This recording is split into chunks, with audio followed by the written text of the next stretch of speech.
We is now live.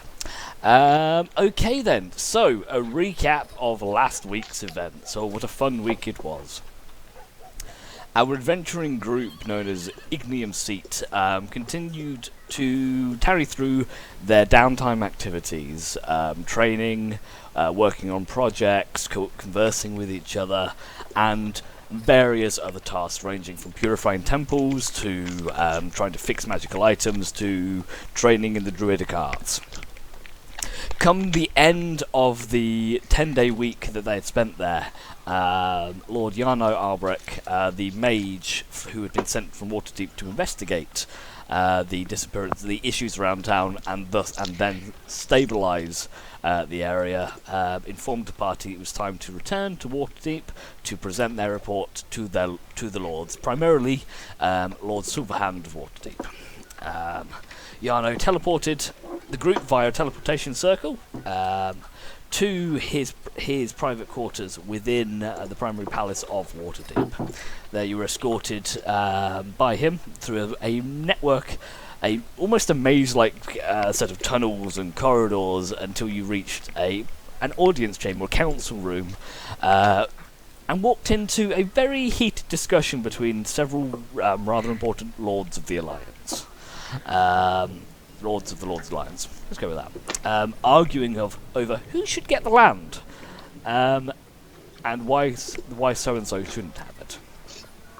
It was after several intense discussions, Jarno suggested that him and yourselves, Ignium Cete, should act as stewards to this land in the meantime until the true heirs, either Talia or Grigory, were found and restored to power. Nearly unanimously, everyone thought this was a terribly bad idea. But Lord Silverhand found it to his liking and decided to impart this land to yourselves for stewardship until the rightful heirs were found. With that, the lords departed. You and the group departed to Jarno's chambers, where you sat down, discussed the recent happenings, and played some cards. And several people got slightly drunk. I'm looking at you, Jump. From Jarno's looking at me. I think, yeah, you weren't laying on your back with an ever-lenting He was a little. cup of mead just pouring down his throat. He was doing a keg stand with no keg. But I did almost set his ceiling on fire. You did nearly burn the place down as well. There were some discussions about what you wanted to do next now that you're in the city of Waterdeep. Johanna wanted to go visit her parents nearer hers. There was a suggestion to go stop in and say hi, have a party, because there ain't no party like a Dragonborn party. And possibly visit the likes of the Took to do something, which will be discussed when we get there. And also pop out to visit John's mother after he received his slightly worrying letter. So, where we pick up, you guys are currently stood in Jarno's room. Jarno's laboratory is kind of almost a mini apartment within the palace. He's waddled off and is loudly snoring in a room across in another room in another part of the apartment.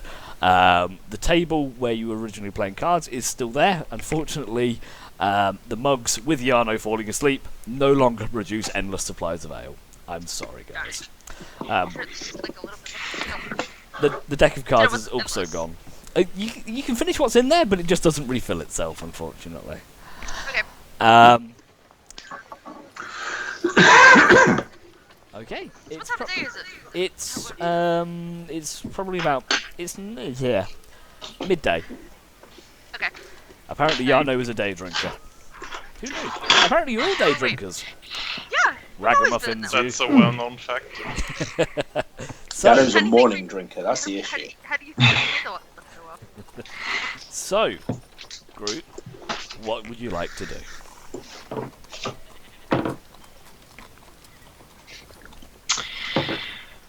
Well, we could go visit the Took. I need to stop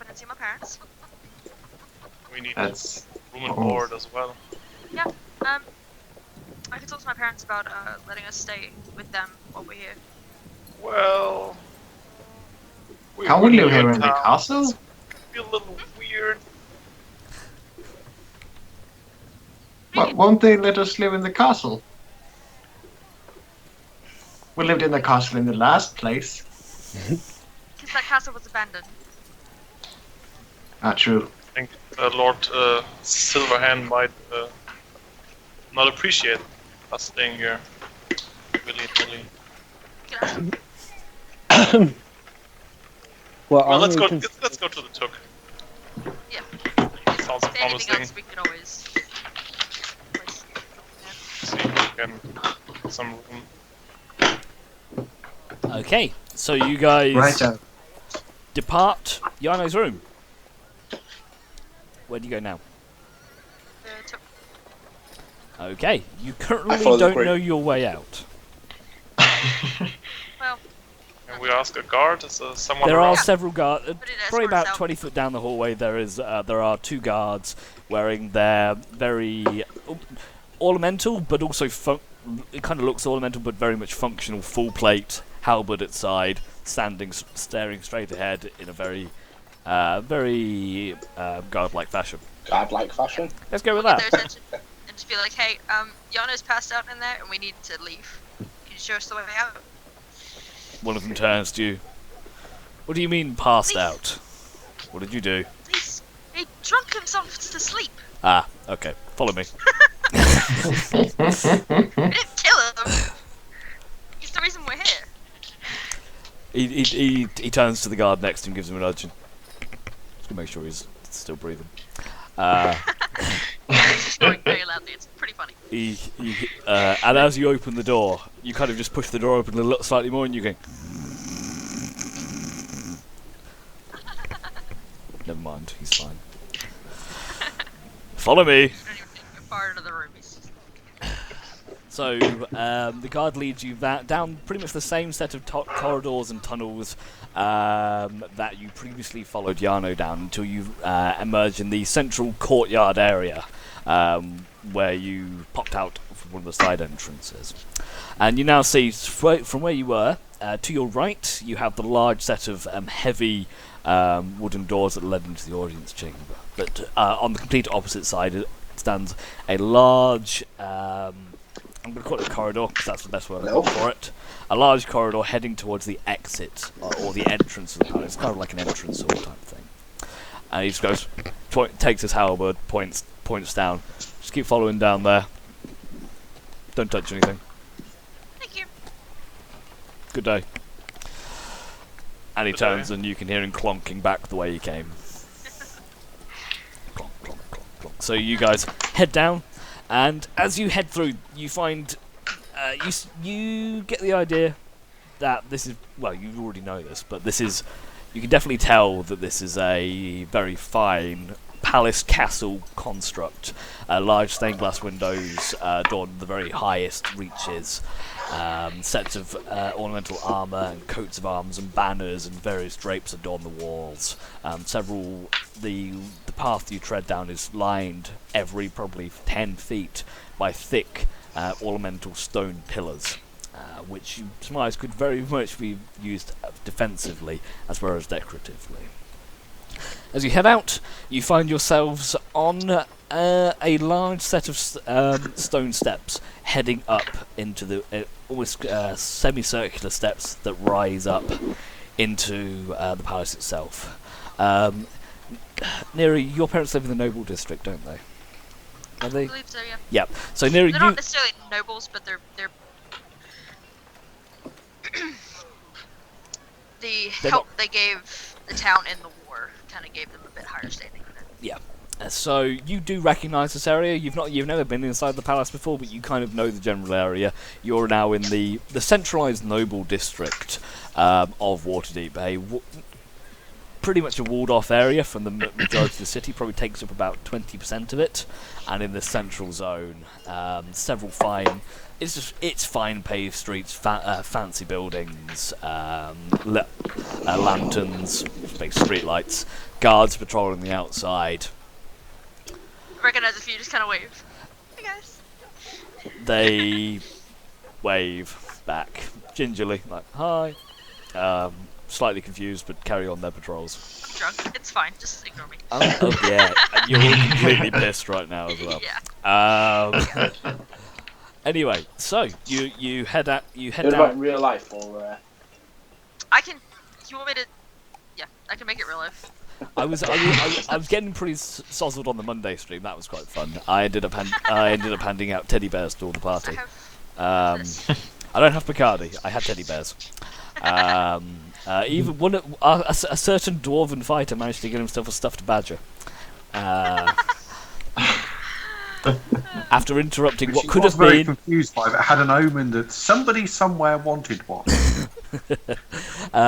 It was quite strange. It almost seemed like you'd interrupted an orc's teddy bear picnic. It was so evil. Anyway, so you guys just want to head towards the Took? Yes. So, Yeah. Nera, Yeah. you being their guide, you what? So from where you are, Danny, you are in a raised area. You can kind of see over the city. You can't see. Okay. It's not a great view. You get the imagine if you looked from the top of the palace or one of the high balconies, you would have a aerial view of the entire city sprawled out around you.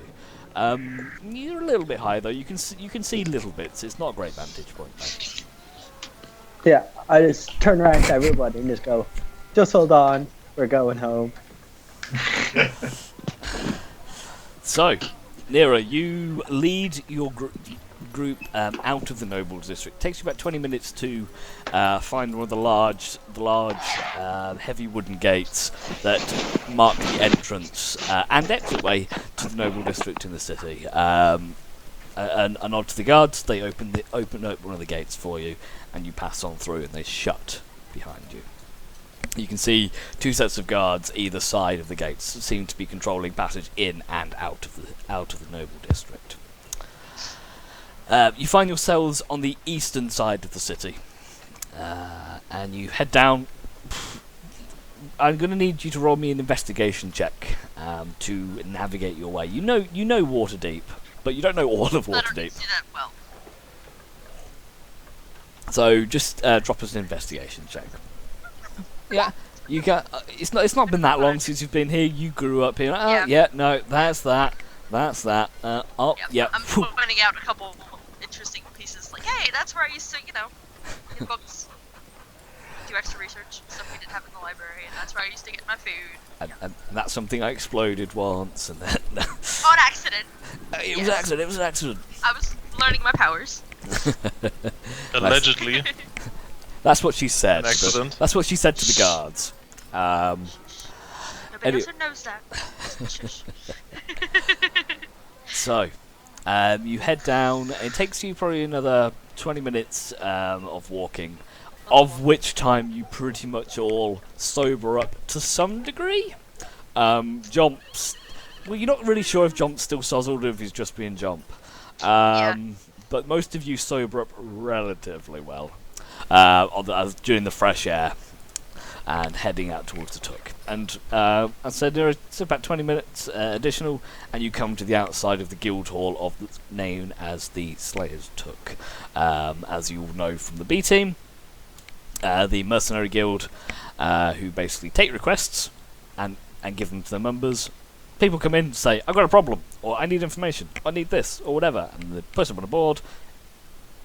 Guild members can take it, guild gets a cut of the profits, everyone's happy. So, you would now stand outside the entrance to the Took. Two large wooden doors open and looks inviting. You can hear quite a lot of chatter and joyous chuckling and banter coming from the inside. Would you like to go in? I guess, yeah. Okay. So, as you step up the stone steps to enter the Took, you do have to step slightly to the side as another group exits the area. A strange bunch. Seems to be a rogue, some kind of strange stone golem, a little halfling, dwarf, something that looks. You think it's an elf, but the ears are a bit weirder. They don't go out; they kind of go up. You're not quite sure. He doesn't recognise anything, and they pretty much ignore you as they head out into the town, walking past you. You let them pass, and into the Took you go. That's some bunch. Oh, and an elven wizard. Sorry, Jack. I was listening from Ed like, okay, that's one. Anyway, so you enter the Took. You don't know about the timeline of when this happens. We don't. Yeah. Is there anything on the notice board? So as you walk in, Oh, you see. As you walk I don't in, know there's a notice board. yeah, there's a notice board. Surprise!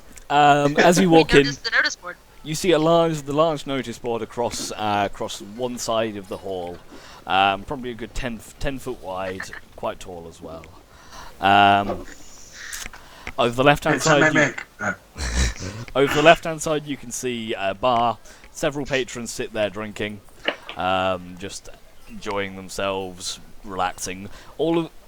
As you look around, you can see this area is definitely populated by the adventuring sort. You can see various people wearing various types of armors, robes, weapons on their waists, on their backs.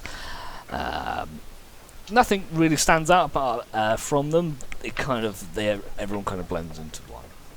Near the back of the guild hall, you see hunched over a large wooden desk is a brass dragonborn. Writing down something in a notebook.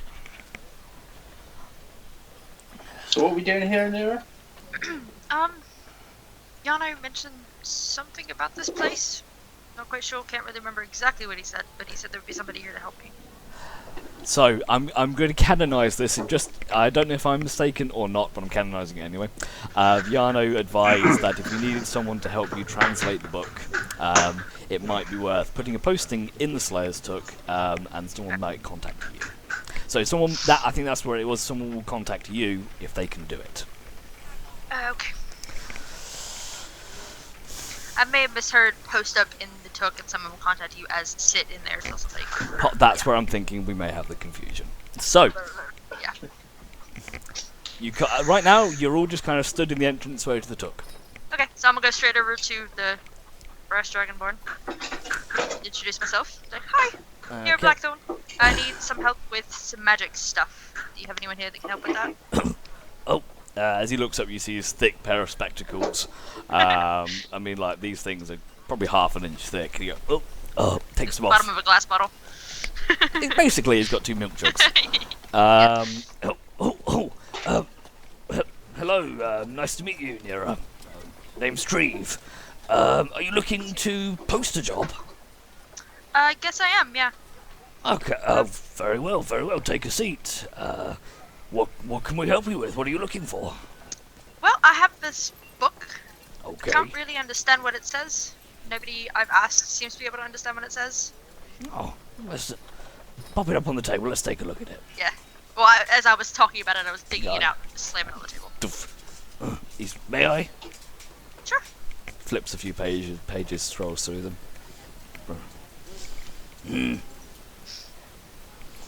No. I ain't got a clue what that says. Most people don't. Oh, Yes, sir. Most people don't. sorry, friends of yours? Yes, this is my traveling band. Well, nice to meet you. Welcome to the Took. Anyway, What is this place?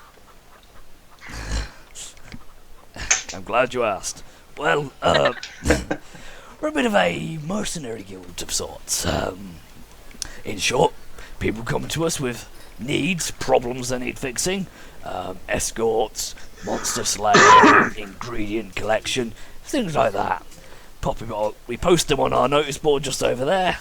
Any member of the Took signed up can take the job, great, hands it in to us, we collect the reward, and we take a 10% cut of the reward money. Pretty simple, really.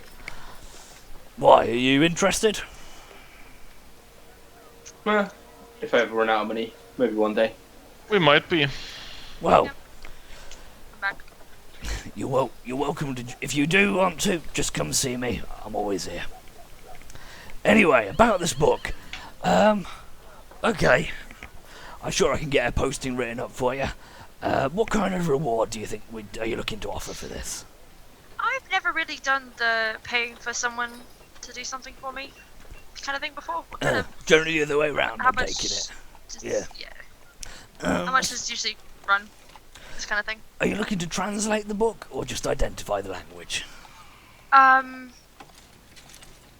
Or figure out where it came from. So I guess identifying it. Okay. A simple task, and I think we've got a few people in the guild who should be able to do that. 50 gold? Do that. Sound fair enough? Yeah.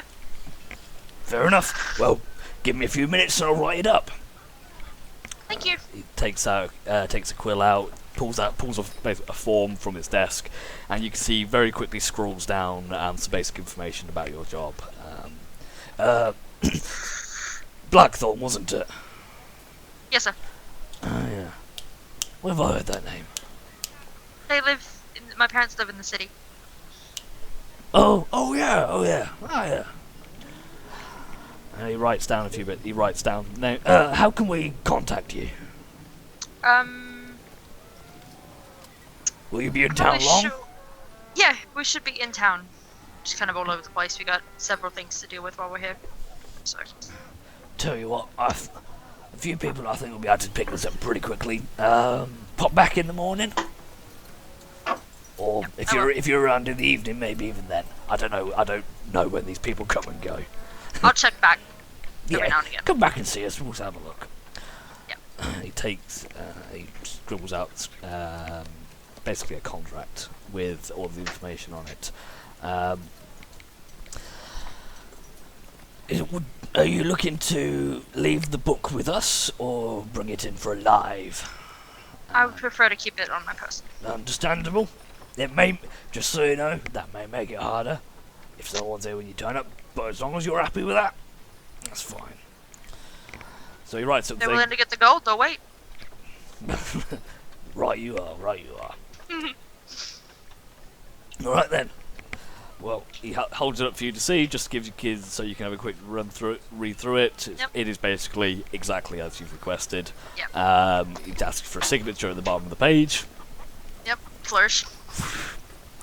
Very good. And you see he pops up, waits, goes and pins it to the notice board, and comes and sits back down. Well, Do you offer room and board in this place? I see a bar over there. oh, that's what it's. We offer free room and board to any of our members. Unfortunately, we don't have. Yeah, we don't have rooms open to the general public, unfortunately. What does this membership entail? Well, as I explained to the young man, any member of the Took can partake of any jobs shown here on the notice board. You take 90% of the reward, we take a 10% cut, and it'll just Is there a kind fee? of work. Signing up? There's a minor sign-up fee, an admin fee. But following that, we just take the 10% cut of any reward you take. So what's this fee? How much? We generally charge about 20 gold per person. There's Once. 6 of you, so yeah, just one-off cost to get you all signed up, get your membership card printed. Laminated. Laminated card, get a little name badge that goes with it, a mug as well. For the 6 of you, I can do it for 100 gold, if you're interested. I think we might. We'll talk about it and get back to you tomorrow, probably. Yeah, no problems. We're always here. Is there anything else I can help you with? That should be about it. I was mostly just looking for somewhere to find help. Sorry, Yomp, how far is it to your mother place? We might need horses or some form of transportation outside of town. Do you know a good place where to get that? So, Jump, in terms of your farm location, it's probably not more than a couple of hours walk outside of town.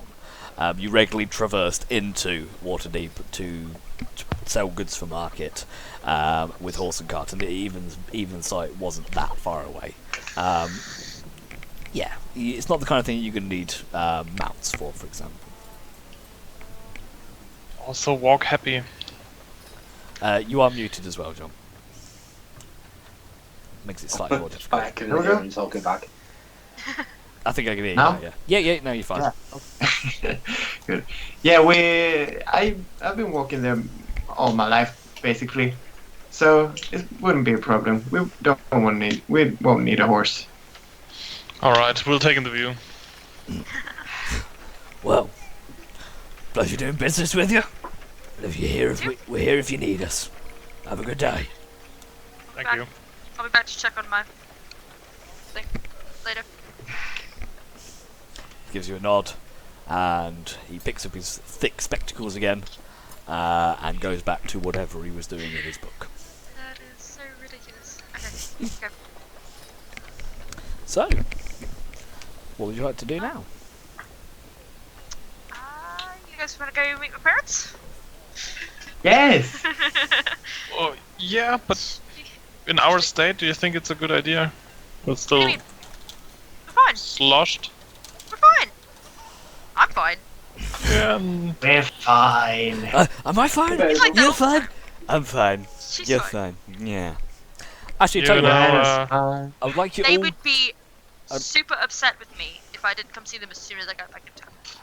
I would like you all to No. roll me a Constitution saving throw. Oh god.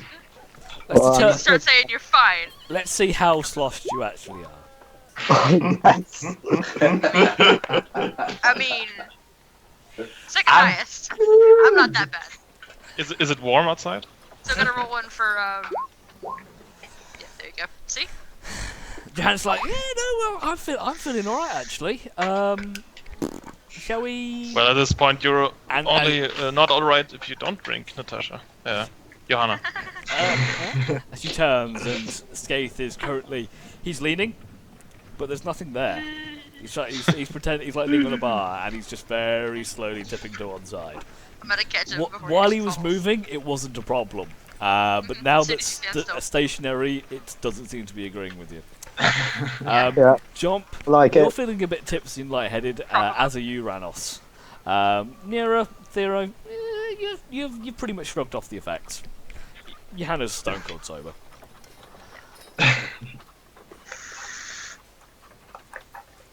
I'm just saying, you know, we might I mean, do a better impression if we go in the evening. the only options we have mean- right now are visiting people's parents. We're gonna have a bad introduction to somebody. Yeah, but you know, it's a couple hours walk to Yom's mother, and by that time we'll probably be sober. But that's also out of town. You're all about impressions and charisma, and They would love all of you. yeah. Alright, it's your call. It's your call. It'll be fine. If you think it's Promise, fine, it'll then... It'll be fine. It'll be fine. I am not. You said I wasn't that drunk. I would not be talking like that. If anything, he would. Skaith's struggling to form words right now.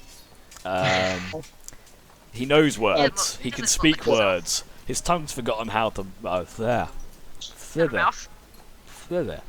You know when Jar Jar got his mouth stuck in the thing, and he goes, basically Skaith right now. Okay, so you guys want to head over to yours, Yeah. Nira. Yes. Okay. From where you are. Johanna is like carrying. Has it been Yes, enough time Age. for that letter I sent them to get here? Or am I ahead of the letter? Oh, you are far ahead of the letter. Yeah, I kind of figured. You sent the letter probably 2 days ago. Hello? It'd probably take about a Yeah. week to get here. Yeah, okay. I'll just let them know there's one coming that I sent before I left. Yeah, unfortunately, teleportation is generally quicker than Yeah. than normal post. They It's should use weird. that for the normal post. I mean, if you pay extra, you can get it via Express, which they put in like a magic mailbox, and it goes. But you didn't pay for that option. And we've lost Tom. I'm sure he'll be returning to us shortly. So, you guys spend. It doesn't take long for you to get. Is that back to your place? Is actually back the way you came, more closer towards the Noble District. So it takes about 10-15 minutes to get there. Gotcha. Pretty much. It's not quite, you didn't exactly pass it, but it's in that kind of direction. As you arrive, Skaith, I'd like another Constitution saving throw from you, please. Yes. I hope it's bad. I want it to be bad. Oh, boring. Oh, boring. You're not sober, but you know that like tipsy buzz that you get. Yeah, I have my arms like wrapped, like Johanna's like holding me up at this side. That is adorable. To us, I think Thank you Johanna's so actually much. just at this point she's picked you up by your belt and you're just on her shoulder. Yes. Thank you so much. You're just the best. Thank you. Don't mention it. And off you go. So, you stand outside your house. Uh-huh. Quite large. For the rest of you, quite a lot. It's a relatively large house. Not a manor by any concern, but more than a commoner's abode. It has to do with your rooms. You can see almost like a conservatory tacked onto the one side, and the house is probably about maybe 3 stories tall, and seems to go back quite far. From what Nira's told you before, you get the idea that this has got laboratories and libraries built into it that run quite far back. So it's a multi-purpose building. So, you now stand on the outside. I will make sure that Johanna puts Skaith on the ground first. Oh. You might want to put him down real quick.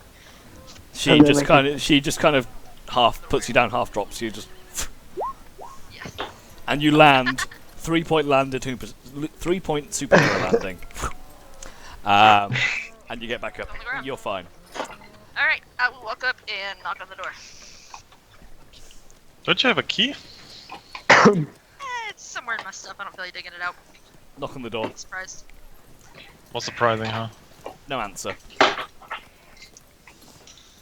I guess I'll have to take my key out. Knock up. You're rummaging around. And as you start rummaging around, you wait about 30 seconds. As you start rummaging around, you see the door open. And standing in front of you is a young man. Half elfy, it seems. Probably not much more than 25. Scruffy brown hair. Few bit of dust on his clothes. Hello? Do I recognize? Hi. Hello. My parents live here. They home. They are. Are you nearer? Yes, I am. Hi. Oh, he holds out a very excited hand to Alright, shake yours. Yep. Who are you? I'm Barden. Nice to meet you. to Come meet in, you too. come in, come in. And he opens the door. Friends of yours? Uh-huh. Oh, do come in, do come in. As you all filter into this kind of like entrance I think I have a hallway. fan. Sorry?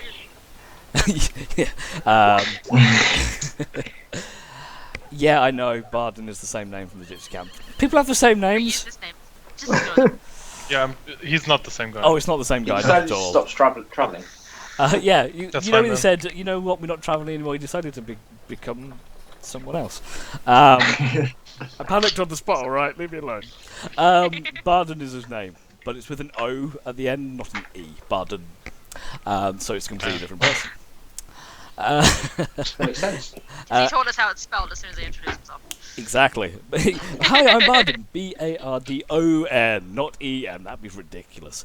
Anyway, and he leads you guys inside. And you kind of opened up into almost like a cloakroom entrance area where you can see various cloaks and coats and a nice little shoe rack and all that kind of stuff. I don't take mine off because I have to keep attuned to this one. Keep it on. This one's magic. It has to stay on. Bard's like, come on in. As you shut the door behind you. Your parents are just out back in the lab. Okay. Shall we go through? Yes. Excellent. Be fine. He says, he kind of says he goes to say follow me and then realises he doesn't need to because My house. it's your I'm house. just gonna walk past him. He goes and then you. Oh well, the rest of you follow me. So you walk through this kind of like entrance hallway. You pass a few doors to your right, and as you walk past them, you can see what appears to be like a lounge, a living room area with a nice hearth in it. As you go a bit further down, you see a kitchen Bunch of on one books side. stacked everywhere. It's a little bit messy. There's a few piles of books. As you continue down, you can pass another room, which you can just very briefly catch a glimpse of, and all you see is bookcases on bookcases on bookcases. You get the One of those idea. fancy, like, moving ladders. on Yeah. wheels. Oh, yes. It's definitely got Yeah. one of the moving ladders. Yep. There's a few broken rungs on it though, as you notice as quickly as you walk past.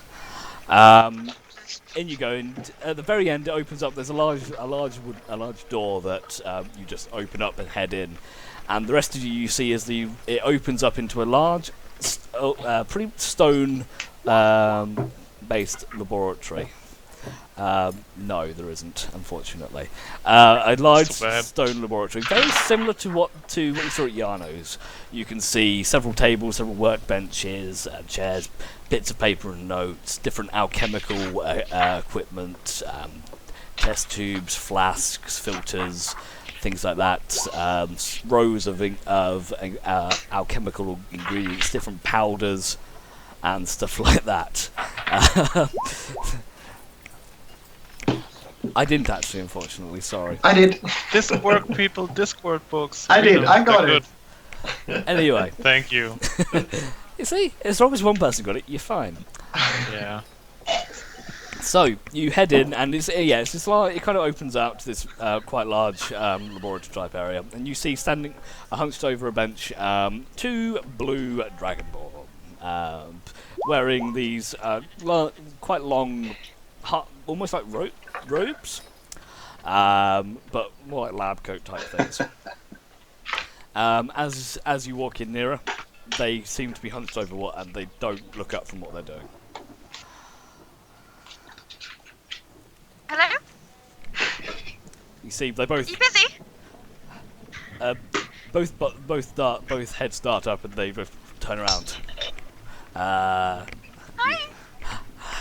You see one female, one male dragonborn, and female dragonborn puts all the stuff down. Nira! And she runs across the room and she gives you a big hug and lots of kisses. Oh, missed you! I didn't expect you to be back so soon. Oh, Yeah, some of these are my friends behind me. oh hello. I'm Hello. Ended up finding a bunch of people to hang out with. She goes round and as she goes round to each of you, she gives you a big hug. So, hi, I'm Mina. So nice to meet you. As she's doing this, you see the male dragonborn standing at the side of the room. He hasn't moved. He just turns and he looks at Mira. Father? Good to see you back. Easy. I trust you are well. Very good. How have you been? Very good. Lots of progress. He turns back to his work. Says, "I will be with you in a moment." Fine. So as Mina finishes up introducing herself to everybody, says, "I didn't expect you back so soon, dear. Yeah, What we had some business in town. I figured I'd stop by and say hi. Oh, excellent. Will you be I staying sent long?" a letter from the last place we were at, but I guess it hasn't gotten here yet. No, we Expecting haven't that. received. Probably Have you heard? Have you received a letter, Jonathan, that you haven't told me about? No, dear. I've not received. We didn't get a letter. No, we didn't get a letter. That's fine. Yeah, snail mail. Takes forever. It does. Are you in town? Are you and your friends in town long? Will you be staying? Not quite sure. Depends on how long all of our stuff takes us. We gotta go visit a few places. Well, if you need somewhere to stay or you want to stay for dinner, you're welcome to do so. That'd be lovely. What do you think, guys? Dinner, at least? What time is it? Mid-afternoon right now. Are you okay with going to your mother's place tomorrow, Yomp? Or do you want to head off today? I guess we. It's no bother if you have things to do. we can put a date in the diary if you guys if you're going to be around for a little while. Yeah, we're going to be around. You jump. Yeah, we'll be around. Are you worried? It's just that I received a letter from my mother, which it seemed like she needed me quite urgently, and it was some time ago now. So I'm getting a bit She's anxious, really. You see her face turn to a look of sympathy. Oh, what are you doing here then? You should go and see her as soon as possible. Yes, I suppose. Oh, but before, let me introduce you to Barden, as Barden just kind of Yes, stood off to the I side. noticed. Well, you see, and as she starts talking, Jonathan walks over after he seems to be dusting his hands, finished up whatever he was working on. After you departed on your travels, we found ourselves slightly short on one research assistant. So, Yes. young Barden here has been helping us out with a few of the duties that you used to take care of. Keeping my library up. Yes. He fell off the ladder at one point. You may have noticed some of the rungs. Yeah. Don't worry, Domino. he's fine. But he's not going to do it again, are you, Barden? No, sir. No, I'm sorry. I'll repair it. Actually, I picked up a few tricks while I was gone, and I kind of walk over and did they have the? I guess they have the rungs nearby. Maybe. No, you'd have to go back Did into they the keep library to do it. No, that's what I'm saying. The rungs are there, walking they're just into kind of the like library. snapped to like Oh, a jar. okay. I'll kind of reach up and just kind of fix them. Mending, I guess. Okay, you reach up and you cast mending, and they snap back together and reform as if there was nothing happened. Mina. Ooh, that was good. Indeed, very impressive. I see that your travels have been Very. beneficial to Yes, you. sir. I assume that you are looking to carry on, that you have not returned home for good. Not for good. No, not right now. Very well. Well, if you ever should wish to return, you're always welcome. We could always use another research assistant. And Mina turns to gives him a little light slap. She's more than a research assistant. She's our daughter. Yeah. Anyway, it looks down at John. Well, if your mother's in trouble and needs your help, go. Don't waste time around here. Get going. And she starts almost shooing you out of the room. Okay. Well, I guess we'll be and- back later. Do come back. Do come back. I'll try and get. Just let me know when you be back. I know what you're adventuring type of like. Always coming and going. Anyway, Tried. I sent a letter. I tried. Just didn't get here in time. We used the teleportation circle to get here, and it was really cool. Barden turns. Oh, really? What was it like? It was kind of. We were there Teleporting? 1 minute and somewhere else the next. It was kind of weird. As Yeah. Jonathan pipes up, that is generally how teleportation works. But good of you to cotton on. Anyway, as Mina has rightly said, you have somewhere to be. I suggest you don't dally. Yeah. And I have work to be getting on with, so it is good to see you, darling. And See you too, Father. keep safe. Good luck on our research. And yours. He turns and starts heading back, and Mina runs up, just gives you a nice big hug, Yeah. I'll go back. big kiss on the cheek.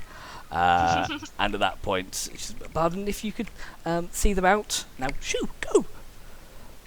Even pushes Jump a little bit, which is quite easy. It's nice meeting you. It was lovely to meet you all too. Now go! And Barden says, he opens the door and says, "Oh, if you will," and leads you all out to the main entrance area where you were previously led in. Well, it Nice was meeting you. it was brief, but nice meeting you. Good luck on whatever you need to do. Nice to I meet get the you. feeling we might need luck at this point. Oh, okay. Good luck. Good day. And he kind of waves you off as you exit the door. Bye, Barden too. Buy mirrors replacement. It's like, as you say that, I'm just gonna laugh out loud at that and be like, it's fine. He Nobody can ever replace me. he kind of shrinks a little bit. Bye, and then quickly shuts the door and you hear him running back inside. Well, I mean, they needed somebody. I suppose. Yeah. At least he kept my library in a decent order. Lovely house, lovely parents you have there. Yeah, they were nice. What was the crazy uncle mothers? I'm looking forward to getting to know them better. So I don't know why that Anyway, almost right. sounded sinister to me. So it almost looked like Ranos was almost cracking his Good luck. knuckles when he said so. It's like, I look forward to provide meeting your them and calls. getting to Good know luck. them better. He's gonna beat the crap go out of some back on drunk. the Nice Alone. house. Nice house. It'd be a shame if somebody stole it. The whole thing. Yeah, just picked up and walked off with it. What better way to steal a house?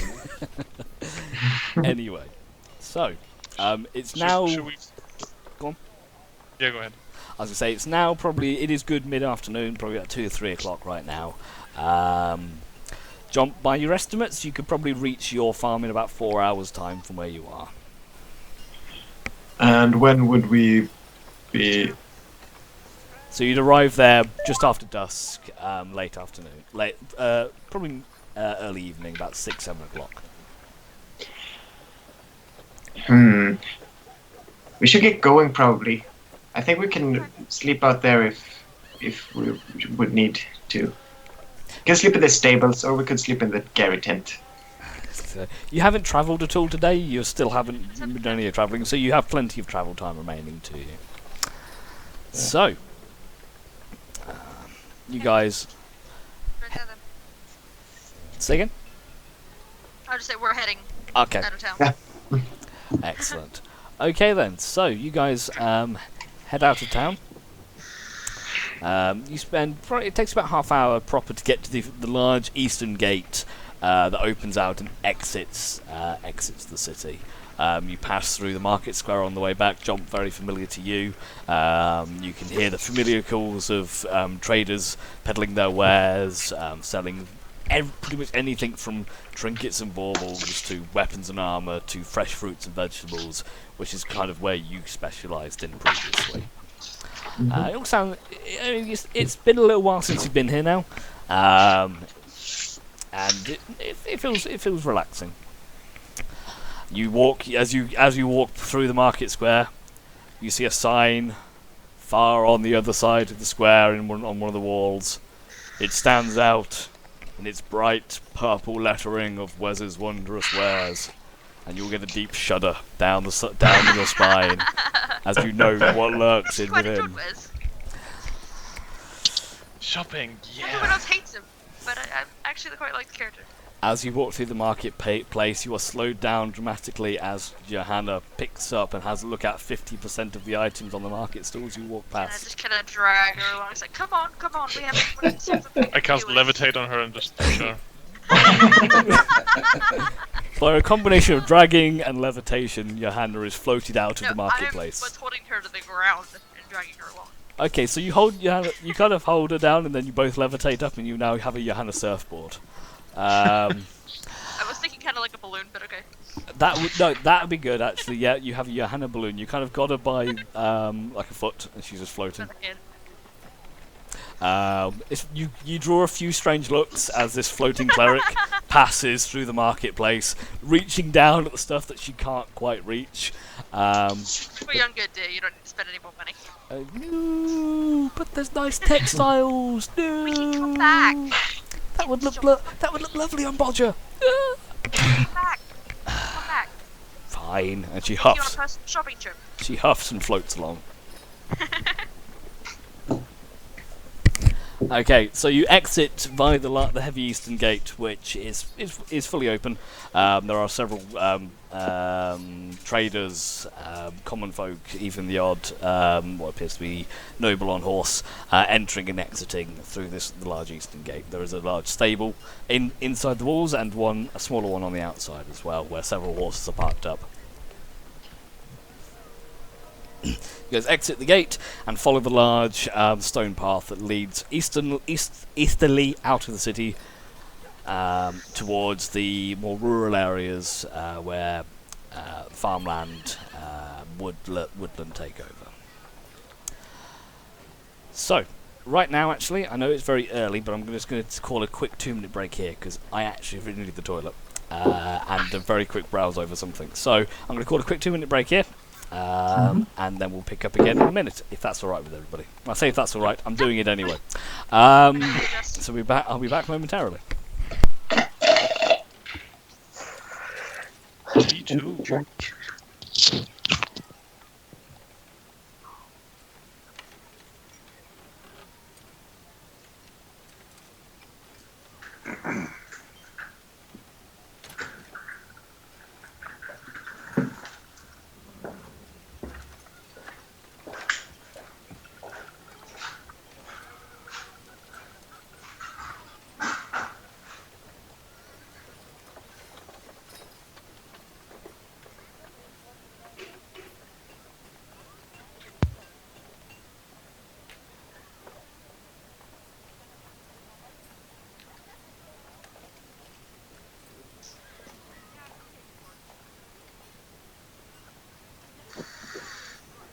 To go to do shit in it. Right, love you. Sorry, my wife walked in. I've been really quiet today. Still trying to fix my computer. Your wife is becoming like this mythical creature that Yeah. pops up every for about 5 seconds every game. She's gonna go buy me Ben and Jerry's. How awesome is that? That's pretty good. I have a pack of M&M's. So. I have a basket full of candy because Easter. Oh, I didn't get any chocolate for Easter. Like What? like You have a I know, small Kim, you child. said- like literally. Look Oh, at this. okay. Look, My we were grandmother actually spoils me, and I love it. on holiday for Easter. That's nice. At like a holiday resort, and they gave us chocolate. My wife has just pointed out. So she didn't give me chocolate, but the holiday resort did. So you still technically got chocolate. Not from I anyone else. technically got chocolate. I didn't eat any. Actually, no, I didn't. She ate all the chocolate. Her and I think Deacon. you use it, Adrian. You're trying to talk to us. Oh yeah, sorry. I got that size Easter bunny chocolate, Oh wow.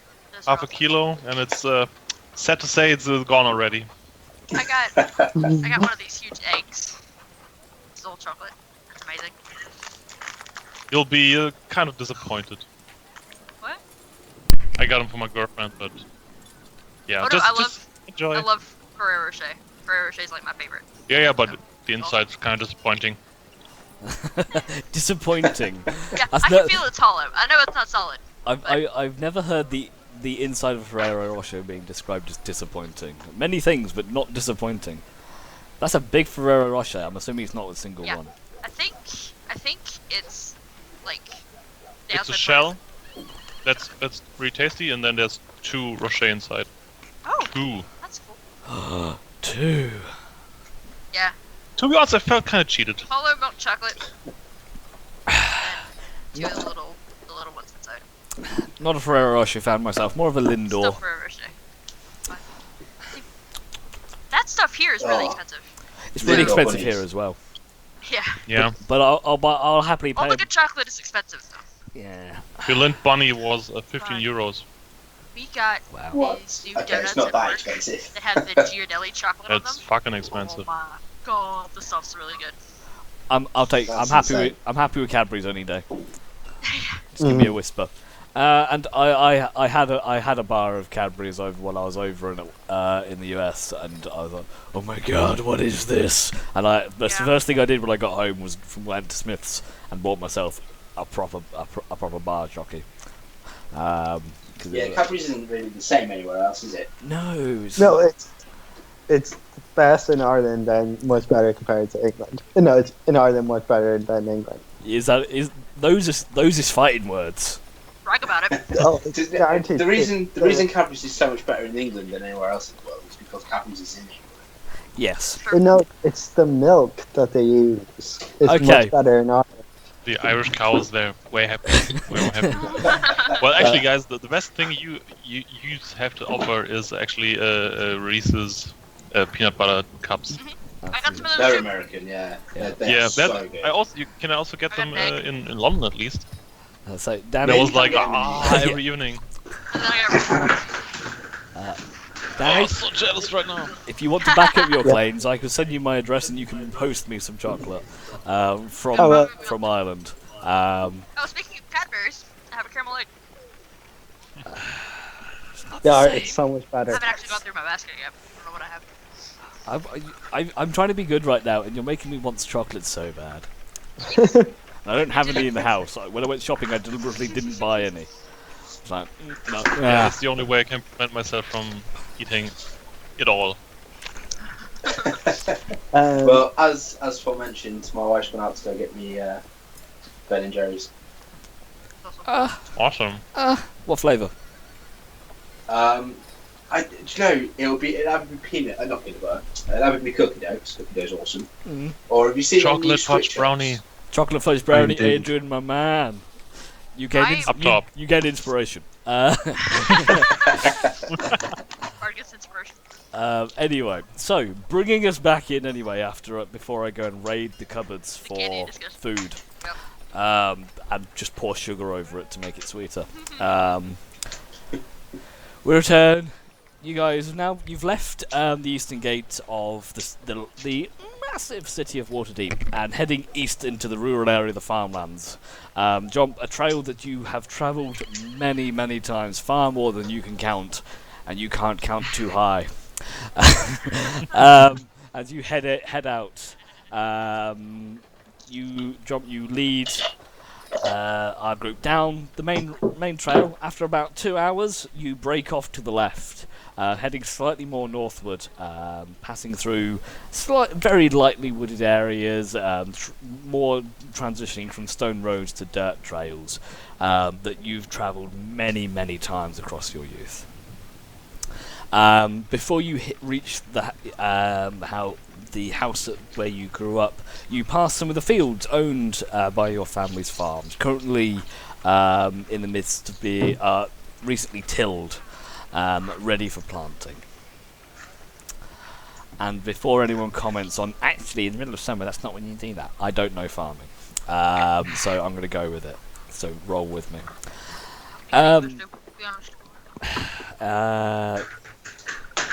You pass up and you can see your relatively small family home in the distance, probably not more than 150, 200 feet away from you. A small plume of smoke billowing from the small chimney.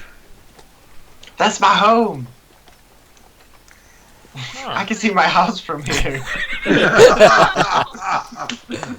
The rest of you We've seen it for about 20 minutes. yeah, you can see over the long grass.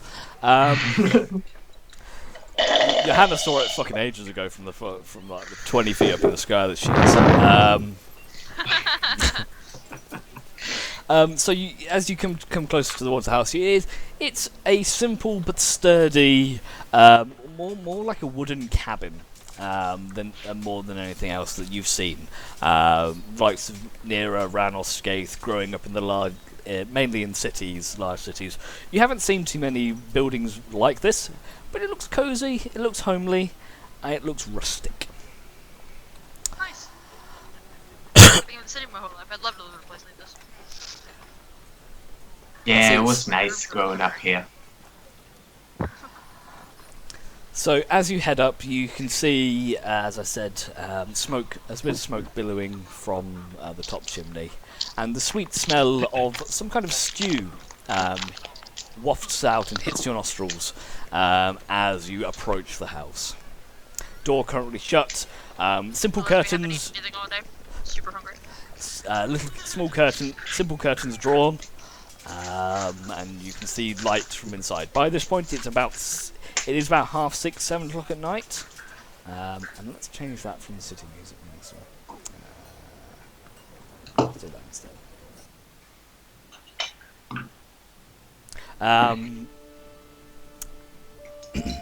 Lost my train of thought there. You can see lights going on from the inside. It's now about 6, 7 o'clock, and it is getting dark. There is a bright moon out tonight, which illuminates some of the area, giving you a decent area of vision. But it is pretty quiet. You hear the sounds of wooden critters. You hear crickets chirping. You know the wind whistling. Even the old owl hooting in the distance. It is very, compared to where you were standing merely 4 hours ago. It's a very tranquil, very calm scenario, and you feel at ease here. As you approach, I want to run up okay, and pull open the door okay. and shout, "Mummy!"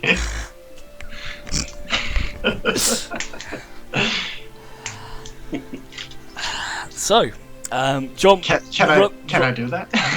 you certainly can. We'll see if Mummy approves. John runs up to the door, as excited as you've ever seen him.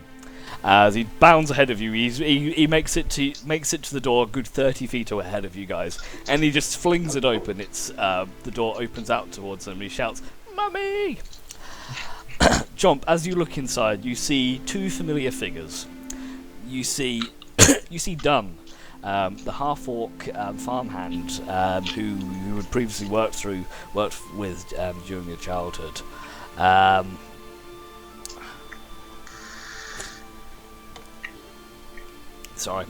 Currently standing over a stove, stirring a large pot of stew, and in a simple wooden chair, sat down, appears to be reading a book.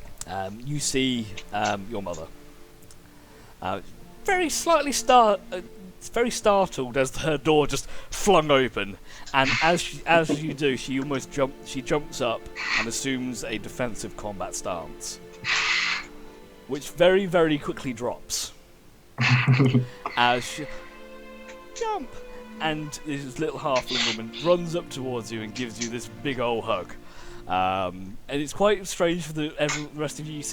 You're seeing two halflings just run at each other and hug. And at this point, by the time you guys are only about 15 feet away, so you can quite clearly see this exchange happening. She gives you a nice big hug, then releases, steps back, and gives you a bow. I bow back. Welcome home, my student, my son. Thank you, Mother. As she looks past you, friends of yours? Yes, Hi. these are my friends that I told you about in the letter. Oh, very nice to meet you, everybody. She offers you a bow. My name is Gianna. Very nice to meet you all. Do come in. Do come in. We have this stew going at the moment. I'm sure we have enough for all. Do come in. Do come in. She invites you, Gianna. Thank you. She invites you all into her home, and as you enter, it is Lady G. As you enter, very much similar to what you get the idea on the outside. This is a very Spartan is a good word for it. Very simple, very rustic, very functional. You know very well this is the dwelling where a trained monk and pretty much farmer live, and you kind of get that crossed aesthetic of functionality and simplicity. House is relatively open, few cordoned off rooms that go a little bit further back. This is not a huge place, and with everybody inside as you all walk in, it does feel a little bit crowded. She looks around. Sorry, Charles, I can't see that right now. She lets you all inside.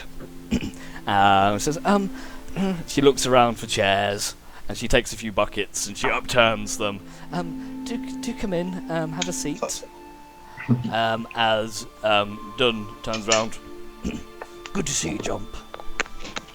Are you well? You too, big man. Yes. Okay, Stu will be with you soon. So as you'll take seats or standing where available. Deanna turns to you, Jump. How have you been, my son? How have you been keeping up with your training? Yes. I even learned an elemental sort of thing. I learned how to do the water whip. You did. Yes. You'll have to show me soon. Yes, maybe after dinner, and Yeah. maybe outside. Yes. It is a little bit crap. Actually, you know what? It's quite a nice night. As you walked in, it is a very nice, warm summer's night. Shall we sit outside instead? Everybody, is that okay with everybody? Sounds lovely. So lovely. Good idea. And as she leads you guys outside and round to the side of the farm. Round to the side of the farmhouse, there is this very simple but relatively large natural table kind of thing. It looks like an overturned tree that's been cut flat with several other bits of trees and logs that have been kind of sat around it. Very much like a very simple like picnicking area. So you will take seats around this picnic area. Dunn opens one of the windows. Says, "Stu will be out soon, guys." Yeah, sits down. So, what brings you back? I thought you were off adventuring. I have been, and we took care of some nasty business up in the north. Actually, there was vampires and werewolves. You know. Oh. Actually, I came home because of your letter. You wrote me, and it's sort of it made me feel bad, and I wanted to come home and see how you did. You don't need to worry about me, son. I'm fine, really. But I'm sorry if I made you worry. But really, everything's fine. You sure? She just nods at you. Yeah. Insight check? You can do. Me too. Yeah, me too. Those of you who'd like to insight check, roll now. Insight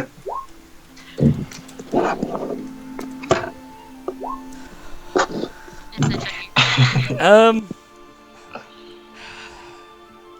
Well, as she attempts to be sincere, you can see that she is definitely keeping something from you.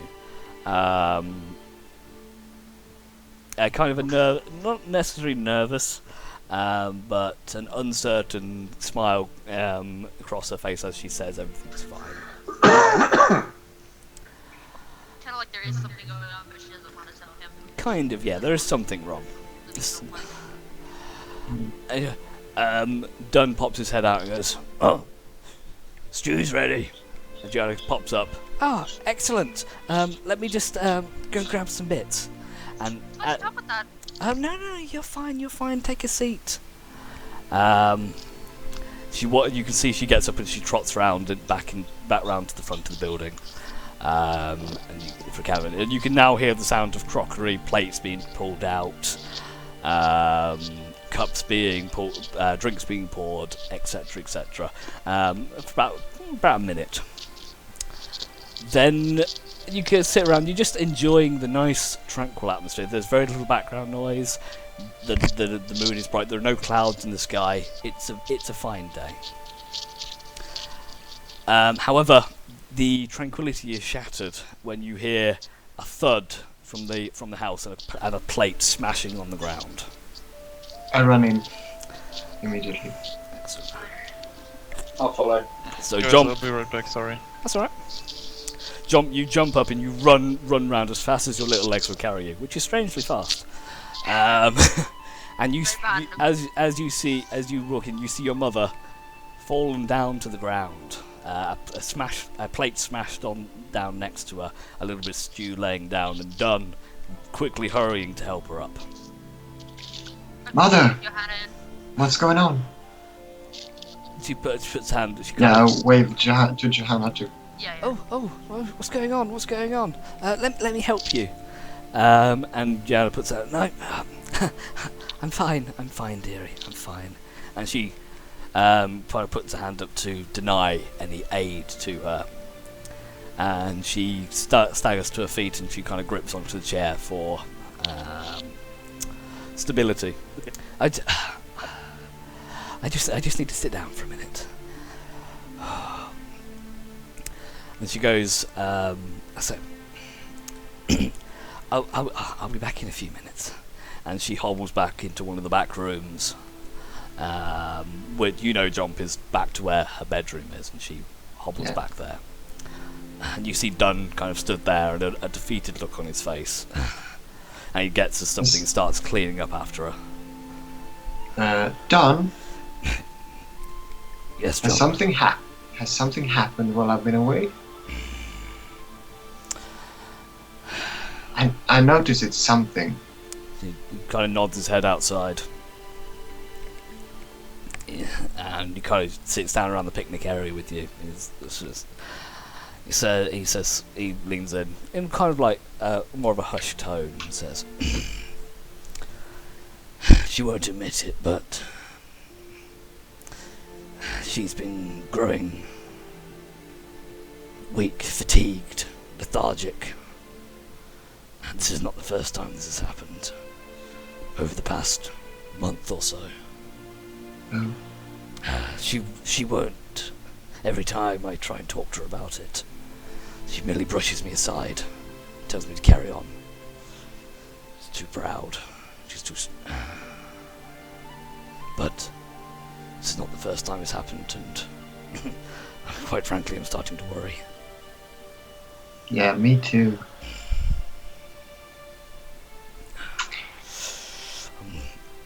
I wish I could tell you what was wrong, or what was causing it. But Yeah. honestly, I don't know. And she will not accept my help. I'm gonna go in and talk to her and see if... Because there's something, actually, that I think I can make her listen to me. And I can tell her. Very well. Yeah. You know where So to I go. enter the room.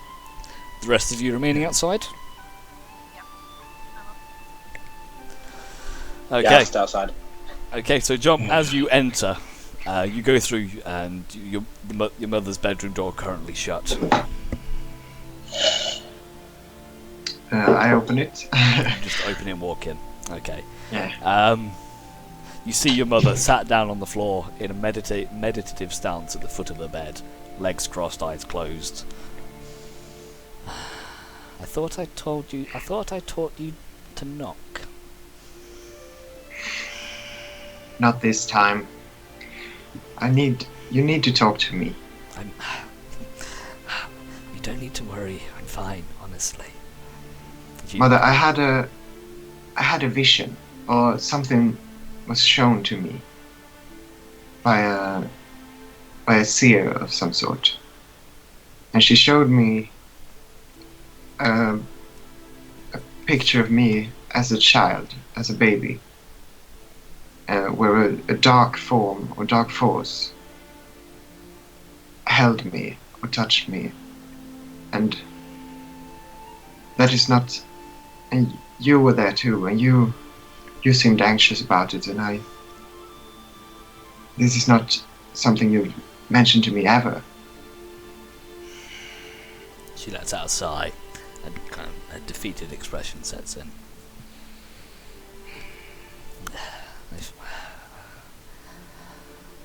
I feared this day would come. Very well. Let us speak with everybody they need to know. Come. Okay. She leads you outside.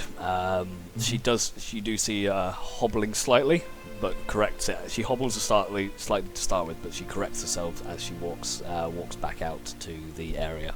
The rest of you kind of been sat there, just in a bit of silence. Done quickly ran in to take the stew off the stove. It's a tense situation, but you can't ruin the stew. And Gianna gets it, and she pops herself up onto one of the stools and sits down and looks at you all.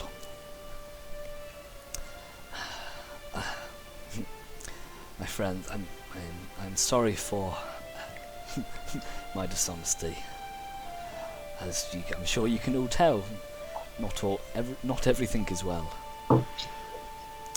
Jump, I know I never really told you much about my life before this farm, but you deserve to know. Before you were born, I too went out adventuring, travelling the world with a group of friends, close friends. We travelled up and down the storm, up and down the coast, to the east and further. I've seen many places, experienced many things, made many friends. However, that all ended about 25 years ago. It must have been now. Not long before you were born, actually. Our group, our band, was sent out on a simple, what seemed to be a task, a mission. A group had popped up along the Sword Coast. A group of healers, they called themselves. The Cleansing Tide, they were known as. We were given a tip. Someone was suspicious of their activities. They would claim to heal the weak, heal the sick, with little regard for payment or reward. And they were widely welcomed in some of these smaller villages up and down the coast. But some people went to them for healing, to be cured, and simply didn't come back. Their families, their closest, were told they died of their injuries and nothing could be done. But some people knew something wasn't right.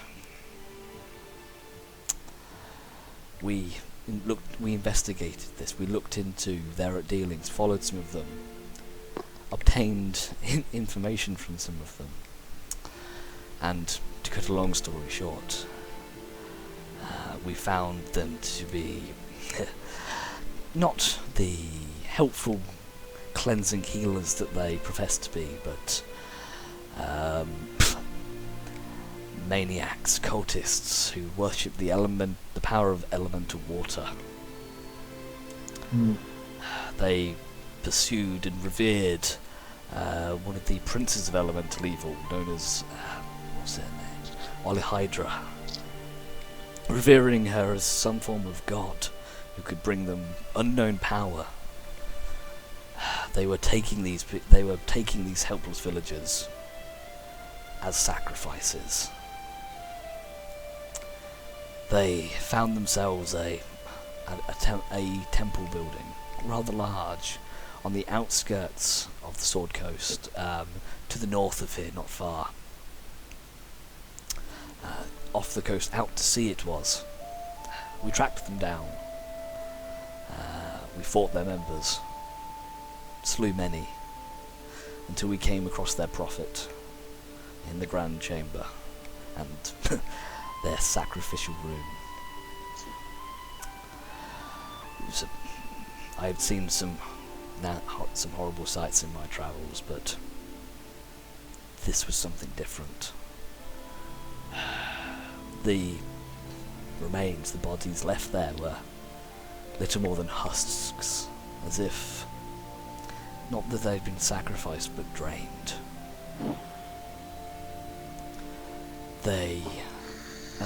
Sorry. That's fine. We battled their prophet for what seemed like forever, but he fell. As he fell, he uttered a curse upon our group. Cursing, we thought it was, at the time, I thought it was mindless cursing, but that may not be the case. They cursed us with frailty, corruption, that would descend, not just for us, but for generations to come, our children, our children's children. We thought it merely bluster and death throes as the madman fell.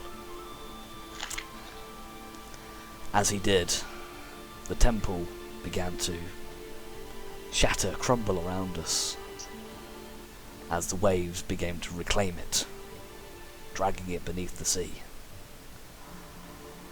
There was something there, an altar.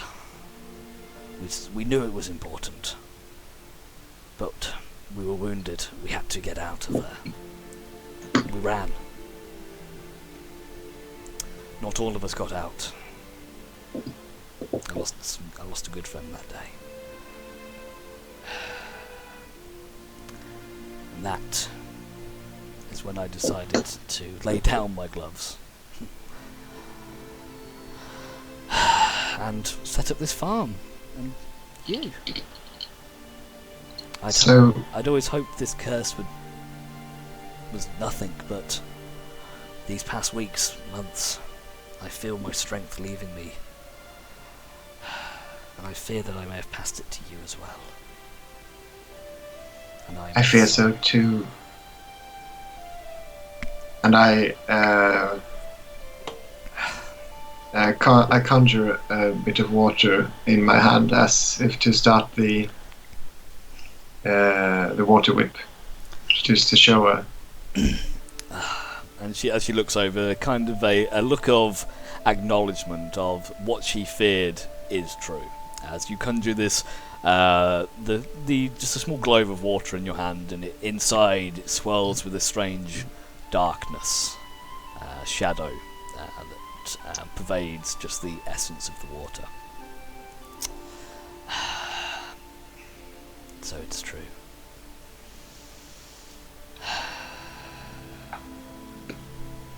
I am truly sorry, my son. There's nothing you could have done. We should have stayed. Your conjuring your water, it reminds me of on the altar there was a strange orb. It looked very similar to what you just showed me. It held water, but something more. I wish we had a chance to study it further, but that temple is sunk deep beneath the waves. And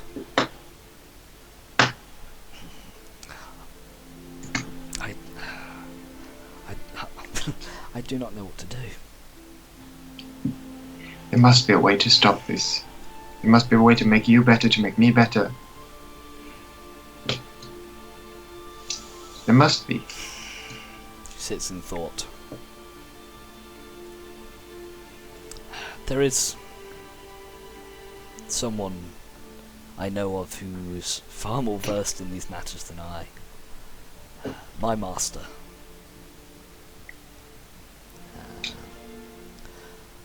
A monk by the name of Karun. Karun. I'll write that in the chat for you. Yeah. He was the one who taught me and trained me in my ways. He leads a group of monks known as the Maelstrom Palm. A small convent with a temple to the north of us in the Sword Mountains.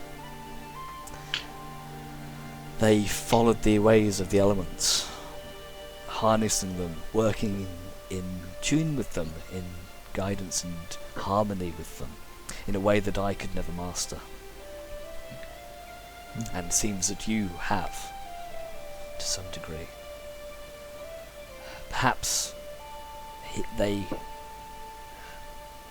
would have more information to help you. I would love to travel with you to return to see my former home, but I don't think I'm in a strait to travel right now. No, neither do I. But I would want you to come with. You do not need to worry about me. I will be fine. I have Dune. Yeah. He won't say it, but he has looked after me. I hope he has. Dude just gives you a smile and a nod. Yeah.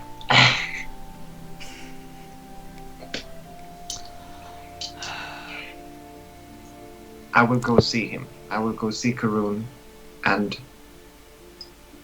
see if there's something he can do to help you and me. And do not worry about me. Save yourself. But now, on to lighter matters. Dude, is that stew ready? I'm proper famished. me too. Dune chuckles. I see where John gets his appetite. Well, whatever you haven't dropped all over the floor. And he heads in and he serves up the stew, and you all, moments later he comes out with several bowls full of this piping hot, what seems to be kind of vegetable stew, and distributes it amongst you. And brings out several drinks. You can see a couple of flagons of ales and waters and things like that brought out to the tables as well. As you chow down on this, it's a relatively small amount of food. You can tell they weren't expecting to feed 8 people, but there is still a plentiful meal for you. Though simple, very tasty. You never tasted half-wok cooking before, but it's not that bad actually. He is the gourmet. My compliments to the chef, sir. This is wonderful. You're too kind, miss. You're too kind. So, is there anything else you'd like to do or talk about in the meantime? I would just like to ask, have you not had anyone try restoration? I know I'm not myself a cleric, but we have one in our party. Maybe try. And Johan Webster. Oh yes, I could try to do something. She looks over to the both of you. You're too kind, but one of our friends, one of our travelling band was too a man of the holy arts, and well, he tried to cast some restorative magics on us before we disbanded. I do not know if anything you do now will take effect, but you are more than willing to try. More than welcome to try. Okay, and Johanna, after the meal, Johanna pops up and wanders around, and she casts. She casts lesser that's locate object. She casts lesser restoration as Johanna puts a gauntleted hand on Gianna's shoulder, and you see a radiant light kind of extends from her arm and surrounds Gianna. Do you feel any different? Do you feel any better? Gianna closes her eyes for a minute. I don't know. It comes and goes, but I thank you for trying. Okay. Sorry? I forget it was worth the shot. Oh, no, I thank you. And Johanna goes and plonks herself back down. You have any more information about what kind of curse this could be? No. Can you recall any of any of the things that man said to you? It was short and, to be honest, very vague. He didn't have a lot of time to speak it, if you catch my meaning. He merely shouted, I curse you and your children and your children's children. Just the general. Was pretty much how it went. Yeah. As Baldor chopped his head off. Say. Yeah, that very well known and very easy to fix curse, apparently. What was the cult's name again? The Cleansing Tide. Cleansing Tide. Doesn't sound very cleansing to me. Anything but. Probably a misnomer. Yeah.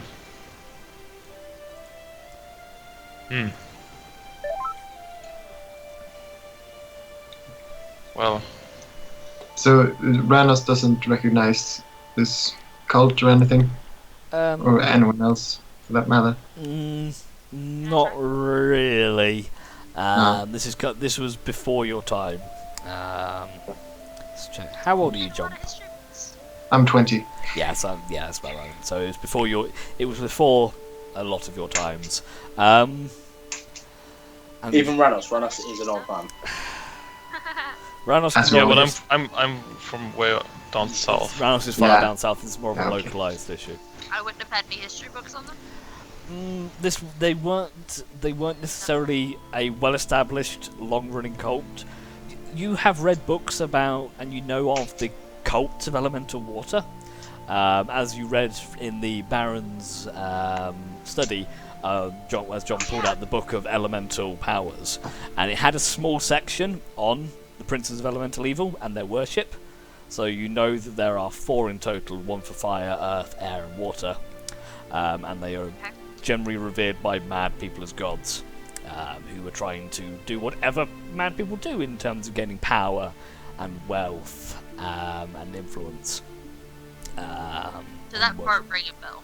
So yeah, Nothing else does. definitely you recognise. I mean, there could be 100 of these cults spread out across the lands. It's not a case of the cult of elemental I meant the water name is of the there. But person they were worshipping. Oli Hydra is a well-known name throughout the land.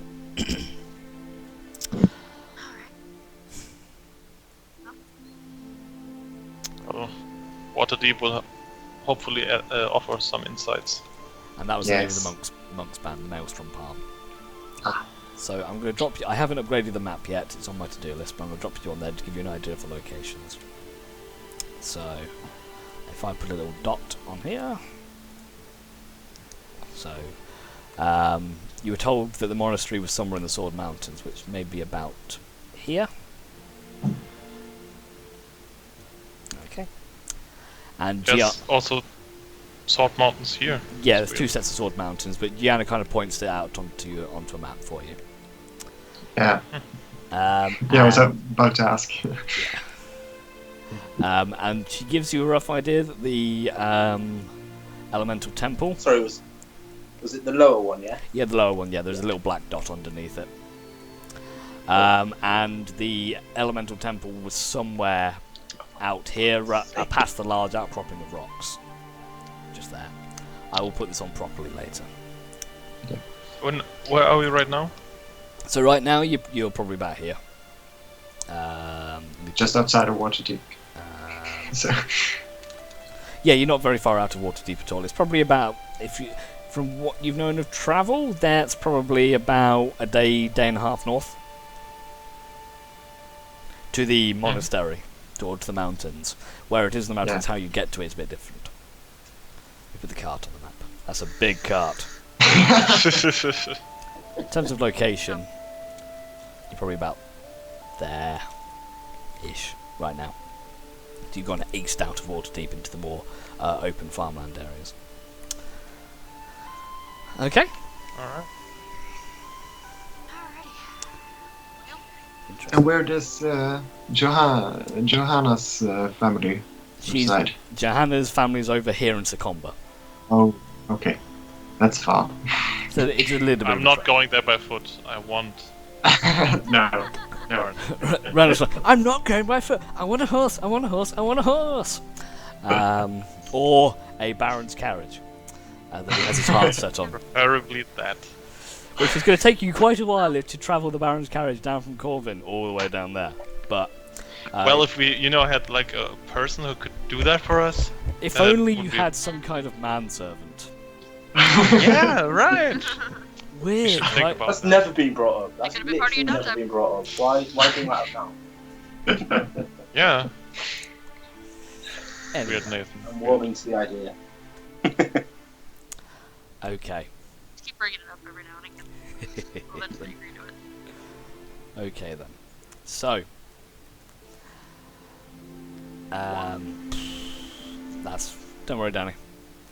Don't worry about the VC stuff. Just if you're able to stay on Skype, that's fine. Saves me having to look at you. I'm joking. So harsh. I know. So harsh. I just take the opportunities where they're easiest. I'm lazy like that. So, what do you guys? So you finish up your meal.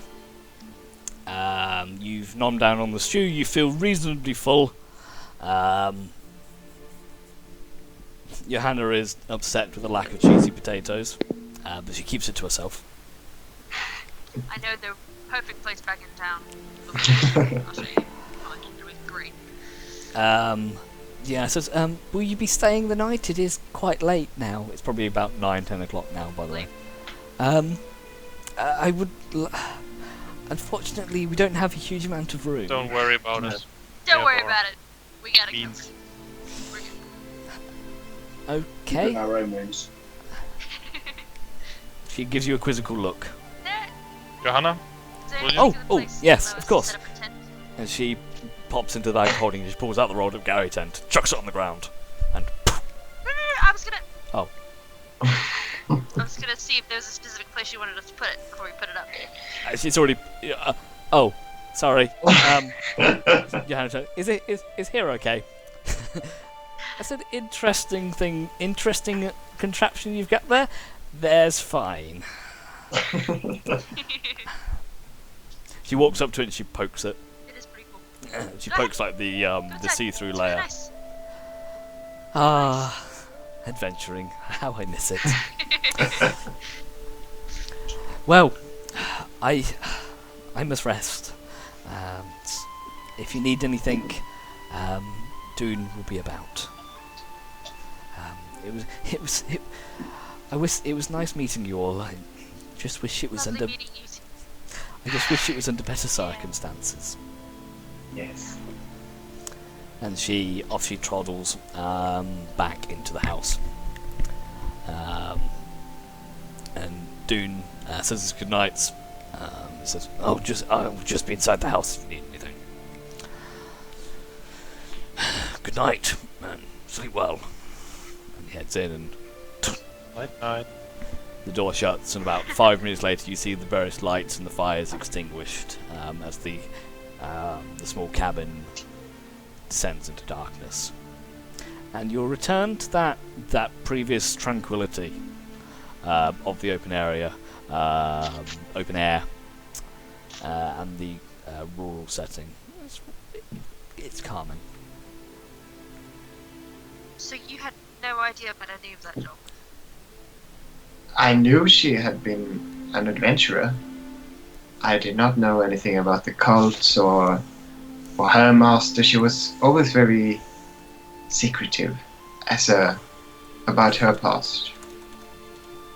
Most parents usually do. Yes, I assume it was mainly to protect me, and which, Yeah, that's for which I'm that's usually grateful. their excuse. But It's usually their excuse. yeah, They always do it for a reason. One has So- a reason. I imagine Johanna is scowling at this point. You have. Oh yeah. Oh yeah, she's like, yeah, parents. Parents. Raises Well, an angry that's face. depressing news, anyways. yeah. So, this That's this seems thing to the like something that to-do list. needs immediate attention. Yeah. Hey, you just guys have Yeah. had a week off. You didn't expect more time off, did you? God. That's I feel like we should really make haste. I don't like to see your mother suffer, Oh, or you for that matter. me neither. Do any So of you have business in Waterdeep we should attend to? Or do you mind just setting off from here? well, I mean, there's I've already said hi to her. And they all the book thing can probably wait, this right? book thing. Yeah. Well, he said that it shouldn't take too long to find someone. It's just You. it's just a couple of hours detour, so we could go back there Said there should be someone by tomorrow morning. and maybe find more information as we took about the Yeah. cult or about the Or a local the- library. Yeah, you Yeah. might be right. But still, I doubt that Oh, yeah, someone we give need us mounts. information without being there. yeah. Let's good idea. hurry back to Waterdeep and can we not? How does this bauble work that Janos gave us? I think that'll take us back to the castle. So does it just? So, from what Yano told you about it, it will take you back to. This will take you back with a. It says, I'll write you a proper magical item card out for it. I think we'll need it. So you can list the attuned areas, but basically, you can use it to return to any location that is attuned to it. It only has two locations attuned, which is Corvin Castle Right. and Yano's apartment. Alright. That might be a bit of a problem later. So you can use it now, and you could probably use it again in the morning, for example, if you wanted to. Well, let's sleep and then see your mother off in the morning and be on our way. yeah. Okay, Do you then. think she'll have any cool magical items she can give us? I mean, she was an adventurer. We can ask. Well, she's a monk like you, right? So Yeah, so don't Probably- expect Anything the she has will world. help them. yeah, Anything just she has probably left will magic like help them. yours. Don't expect a magical flute. Well, I'm covered in this part. No, you don't get your building thing either. Or what? I can't remember what that Man. one's called. Okay, so you guys settle down, and you have a long rest inside the Gary tent. So if anyone has used up any I of use my your... dragon breath. Yep, so anything that you've It's all used, you recover. So any health, any spell slot, I think everyone should be, to be honest, should be fine, to be honest. So Yeah. okay then, so you wake up early in the morning. Yeah. You can smell as you step out of the Gary tent. You can smell what appears to be breakfast, possibly bacon. Bacon's always good. Exactly, you can't go wrong with bacon. Dune pops his head out the window and goes, "Breakfast, anyone?" Morning! Yeah. You are a lifesaver, Dune. I do what I can. And he hands you kind of brings out a big pile of steaming bacon, and sets it out on the picnic table where you ate food yesterday, with a few juices, what appears to be freshly squeezed fruit juices. I can't think. And sets them out sets out drinks for you and things like that. It's all very tasty. However, Gianna has stayed inside at this point. She's Dune tells you that she's still resting.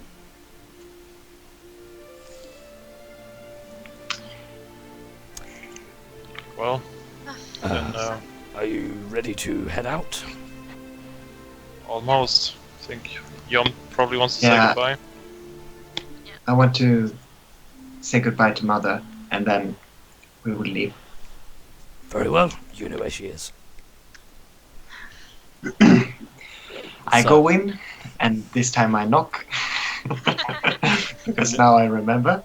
You knock, and you give a come in, son. That was a very deep voice. I know, right? Come in, Operator. come in, son. Come in, son. You know, when you wake up, you're Yeah. What? What big teeth What- you have? Oh, she's a werewolf. Oh no! Come in, son. And as you enter, you see her sitting at the end of her bed, again in the meditative state. You recognise this as a stance used that she's previously shown you for recharging and restoring your ki and realigning yourself.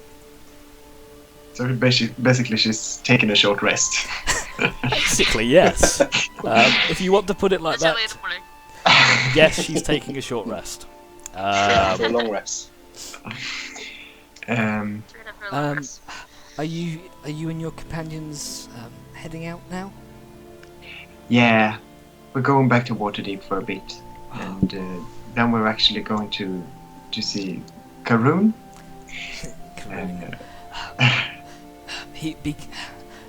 He's a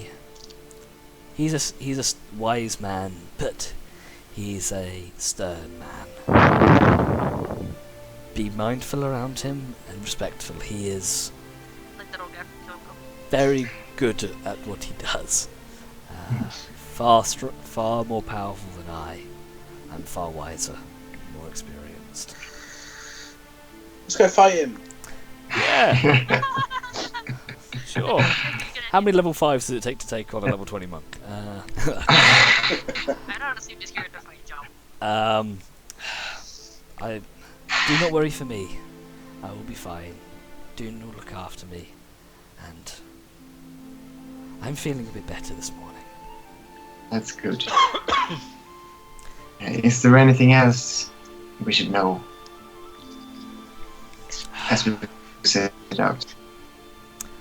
Just Because be yeah. careful. I have a bad feeling about this. And should you encounter anyone at all wearing deep blue robes with a crashing wave emblem on the chest, be wary of them. hmm, I will. She stands up, she gives you a bow. I bow. She then moves forward and gives you a big squeezy hug. Gives you quite I a time. squeeze back for a long, long time. You kind of just holding that hug for a moment. Yeah. And she steps back, smiles, another bow. Say goodbye to your friends for me. I must return to my rest. I will. She goes, normally where you'd ruffle hair, she just kind of rubs across your scalp and sends you on your way. I leave as a single tear falls down my cheek. You go and you shut the door and you head out back to back outside where your travelling companions are ready and waiting to go. She sends her regards and wishes us the best of luck and strength. It's really Nice woman, your mum. She is. Yeah. She's the best. Done? Yes, Reynolds? Do you need to go to Waterdeep? No. Alright. Um, Just checking. You can see he's a bit confused as to why you'd ask. No, I'm fine, thank you. We're goes- gonna teleport there, so that just, travel time. He leans in close. Can I watch? Sure.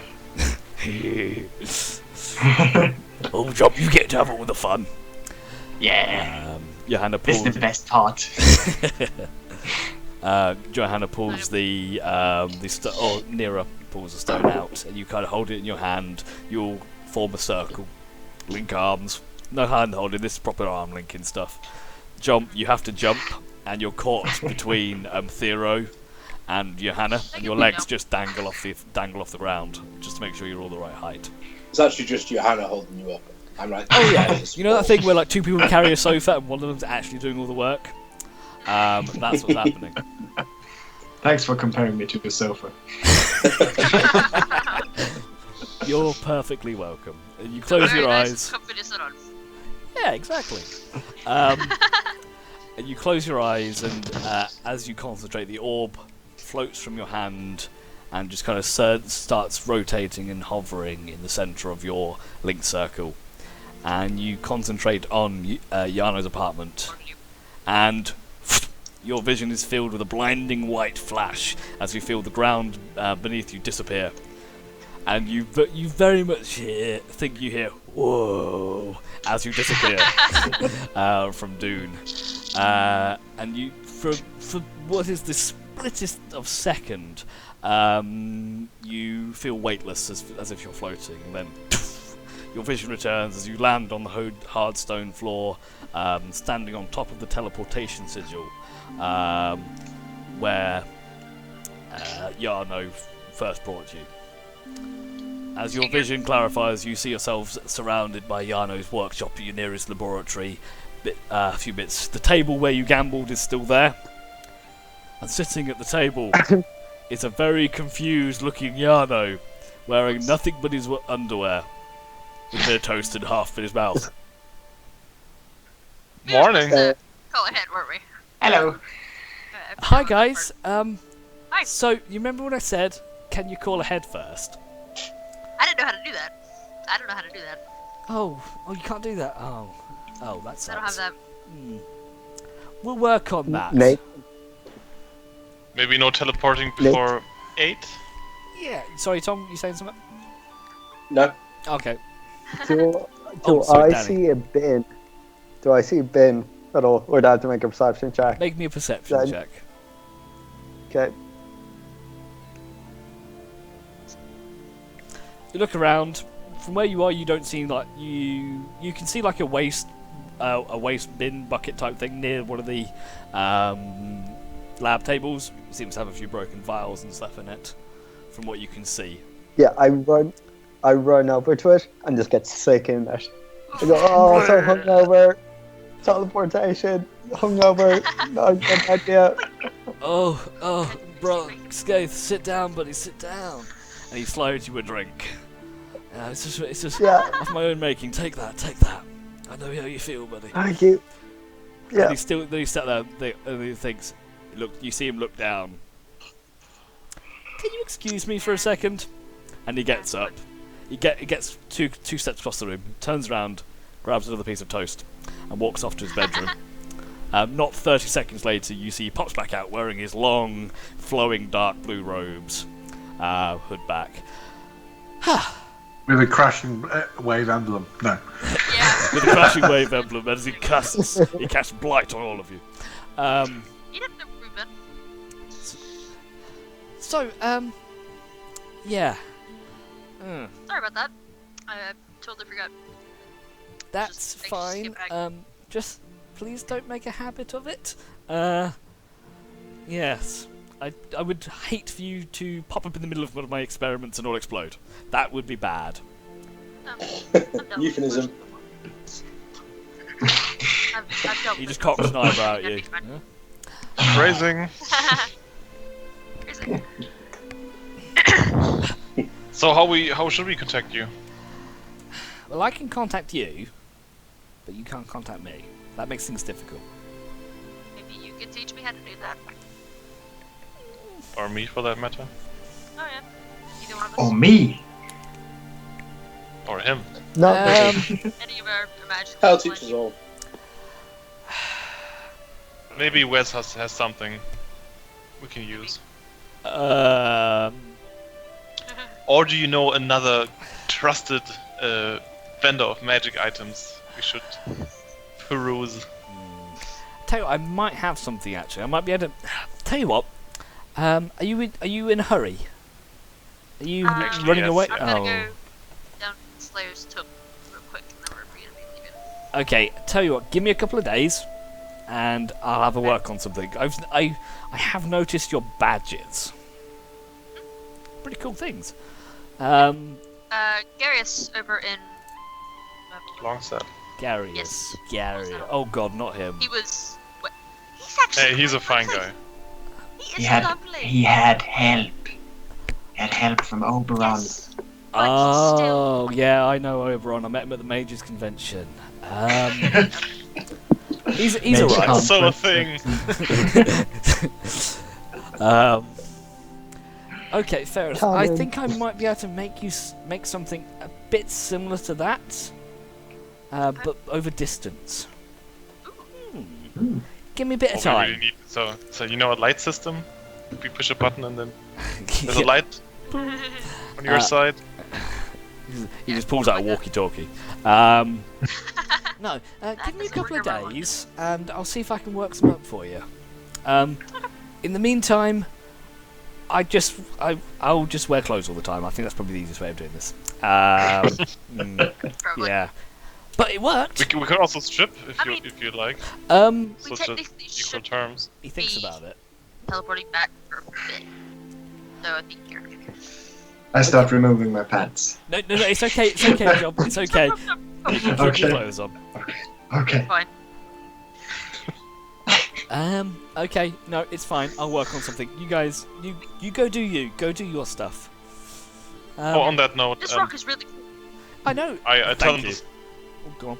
I tell him the story from yesterday, and ask him about anything about a curse like that. He thinks. Not one for curses, really. Know someone who curses? I know a lot of people who curse. From the Mages Convention, maybe? We're mages, not clerics. God. Let me just check my notes. Sorry. Literally sounds like the geekiest place in the world. Excuse me. Comic Con for the D&D world. They all go cosplaying as fighters. It's weird. And dragons. Well, their favorite mage from history. You get together, roll dice, and pretend to be office workers. They go around and play Scrabble. To be honest, what you're looking for is a cleric, really. There's a few places you could look. You know, one in the city that's old enough to know about them? Old enough to know about them. Maybe have a chat with Priyat Tafari. He's over, and sorry? Johanna pops up. Oh, that's my teacher. I know him. I can go see him. That'd be great. I was meaning to go and pop in anyway. Like, we go in there anyway. Alright. Yeah, so What's that? I can have a chat with him. Yep. Oh, well, that's excellent. Failing that, I understand there are a few powerful adventurers hang around in the Took. They might be able to help you. That's really what I can think of Go from on, my head. on our way there anyways. Alright, thank What you. a strange series of coincidences. Yeah. Weird. Weird, right? You really hadn't seen that coming, had you? No. Most people seem to hang around in Took. Yeah, well, it's a good place. There isn't anything else like it in town. And to be honest, they do good work. Okay. Hopefully they found someone to help me with my translation problem. Let's hope so. Anyway, my breakfast is getting cold, so I'm going to finish up, and I'll see you later. Bye. Bye. As you guys head out, and this time you do vaguely remember your way throughout the palace, and you pop back out. Are you just going to the Took? Yes. Yeah. Okay. You go to the Took. It takes you 40 minutes to get there. It's now mid-morning. Let's just go with that. So you arrive at the Took. Walk in, and it is a hustle and bustle, and as busy as you've seen before. People coming in and out. Strange group with a giant stone golem cannot be seen. Oh, And yeah. alright. I'm gonna walk up to Steve. Like, hello! Steve looks up, knocks his spectacles down. Oh, Miss Blackthorn. Welcome Hi. back, welcome back. Oh yes, the book. Let me... Oh, actually, wait. Where is she? Levy, come here. And she shouts over at the bar, and you see this gnome, female gnome, short, dark hair, bit scruffily. Yeah? Come over, your job's here. Oh, okay. She hops down off the bar stool, and toddles over to you. She's probably not much more than 3.5 foot. She's jump size, bit stockier though. I'm used to small. Yeah. Gnome? Gnome, yes. That's a huge gnome. Gnomes are actually decent sized to dwarves. I thought they were like... No, they're bigger than halflings from what I remember. You made me question myself now, and I've got to check. Well, the Oster was like 70 centimeters tall. He was. He was very small though. Size. Gnomes are between 3 and 4 feet tall and average 140 pounds. Really? Yes. Apparently Leo was actually a pygmy. You turn my world upside down. Alright. Okay. She pops over. Oh, hi. Nice to meet you. My name's Nelly. Hello, dear. Hi there. Mira. Nice to meet you. She puts her hand up, like right up. Yep. Do you want to come and sit down? Sure. Have a look. Come on then. You guys want to handle everything else? I'll go deal with this. You're welcome to come, but whatever. I don't care. Well, I just thought we had other business to attend to here. Oh, fair enough. Fine. Come on then. She sits, pulls out one of the chairs, and she clambers up onto it. Pulls out a monocle. John, you're a little bit loud. If you wouldn't just mind muting yourself while you're doing that, that'd be great. Cheers, buddy. Anyway, what have you got here? What is it? What we're looking at?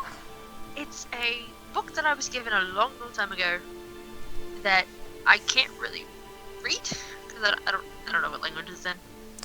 Okay, let's have a look. Let's see if I can work it out. Can I see the book? Yeah, I've already put it on the table. Oh, you've put it on the table. Just slide it. Yeah. So she flips it open. Made the noise. You ignored my noise. Oh, my apologies.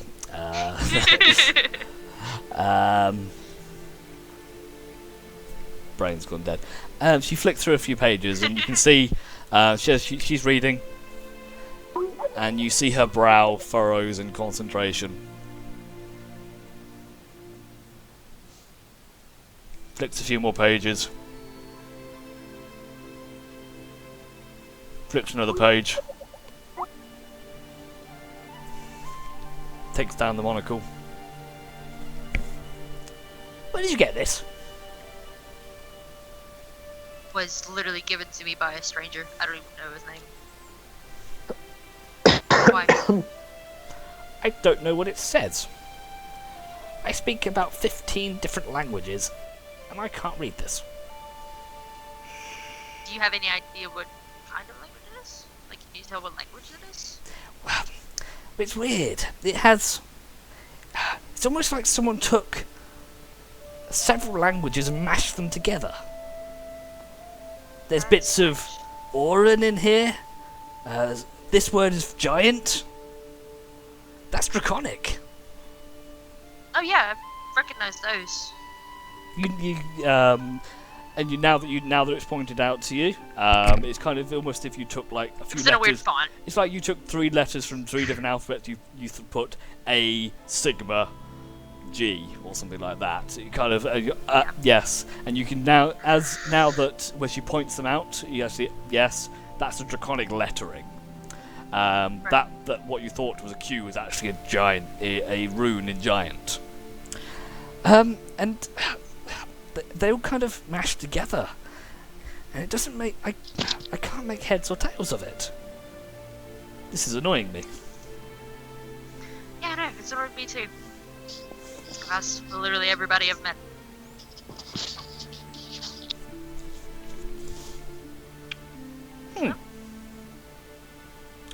I'm stumped.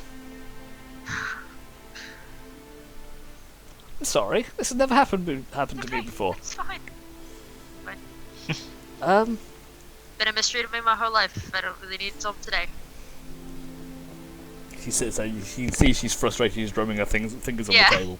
Yeah. Nope, I got nothing.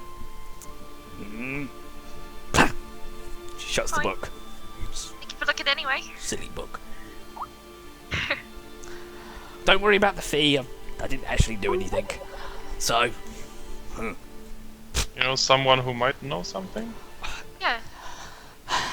I don't know anyone who's better at languages and reading stuff than I am. It's kind of what I do. I Yeah. read. And Me too. Hey, high Maybe- five. Maybe it's a cipher. You know, someone who's Maybe we versed should go to in. the mage convention together. Have you guys been to the mage convention? Have I you? actually have not. Oh, well, there's something stuck in coming the up in a library few my whole life. in about a month. We're doing. Actually, wait. You're an outsider. You don't need to know. It's very secret. You have to be invited. I'm not saying any more. I can't get an invite. You have to ask someone else about that, not me. Anyway. Okay.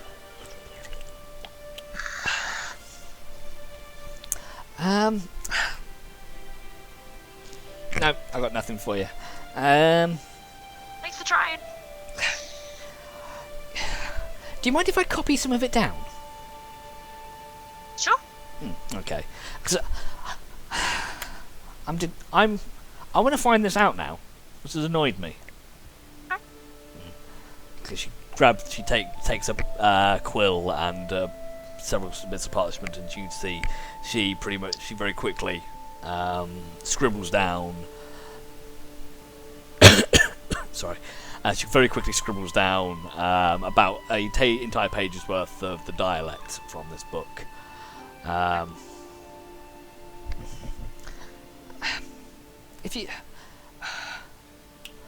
I'll let you know if I find anything. Pop back in at some point and I'll let you know. But Well, after today, I'll probably be out of town for a bit. We have something to go deal with, but I'll be back. that's fine. I think this is going to take me a little bit of time anyway. I appreciate you working on it for me. That's fine. You know someone who's learned about encrypting messages? There are a few decent rogues in the guild. They're generally pretty secretive. I don't really work in decryption. I read, but I'm sure if you wanted to pop a job up, I'm sure someone could get back to you. Alright, thanks. I mean, generally, normally I wouldn't say to put a job up, but members can sometimes do favours with each other. But if you haven't joined up, they're kind of more reluctant to do it, if you know what I mean. Kind of your customers rather than anything else right now. Yeah, I'll get Makes back sense. to you. Alright. And she doesn't even say goodbye. She just sits there, looking at it. I'll just close the book, put it back in my bag, and just She just, I guess. as you get up and go, she doesn't really. And noted. before I do leave, Yes. I'll go ahead and give her 10 gold for the trouble. For looking at it to begin with. She, I appreciate the time. The brows furrowed. She's in thought. As the gold goes down, the hand just goes out and just draws it towards her, and she continues staring at the paper. least it stayed Come on. right. Leave it to it. Let's fade out. Did anyone else want to do anything while you're here? Interesting. Nah. Is there something you wanted? No, nothing. Anybody? No. Good. Okay then. So where are you looking to head to now?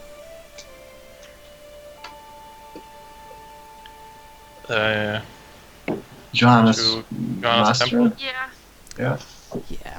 Okay. What I'm gonna say Maybe. is, Doing that without her here. yeah, Yeah. I understand. What we're gonna do is, if we carry on as if you did, and then what we'll do is have a little section at the beginning of next time, and we'll Yeah. retcon, and we just do like a flashback scenes. Is that all right, Yeah. everybody? Yeah. Because that's it's alright. Yeah, that's it's fine. Yeah, that. she'll just run Right. off and on her own now.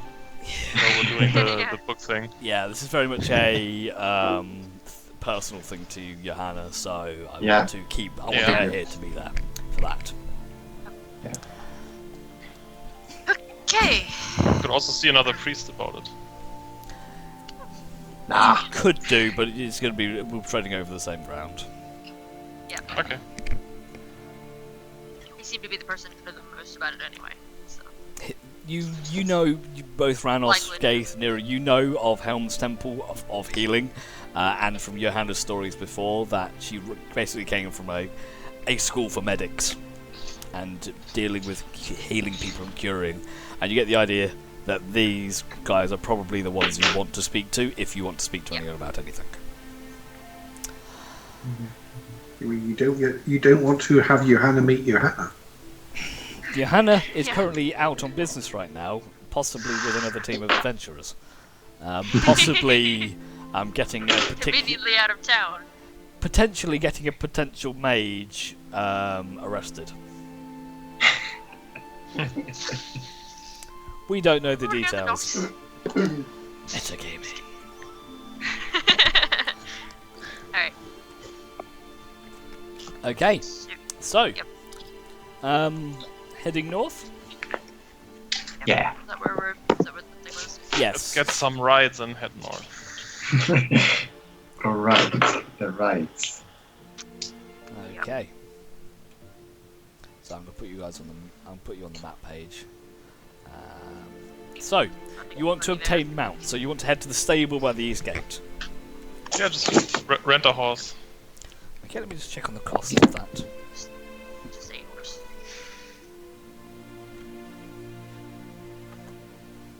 Why am I reminded of CR's reputation of renting horses, and just how many of them ever returned alive?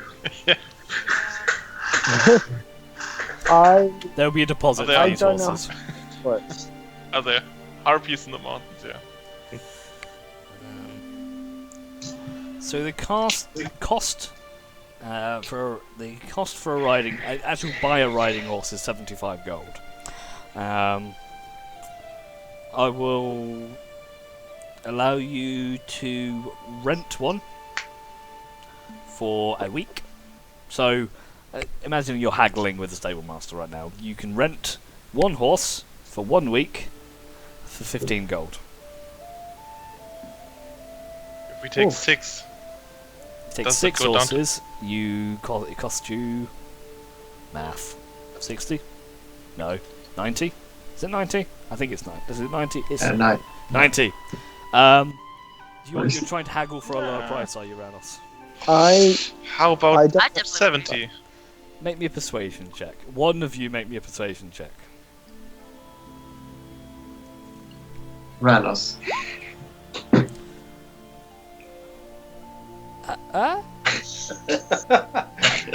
That one you should have went lower.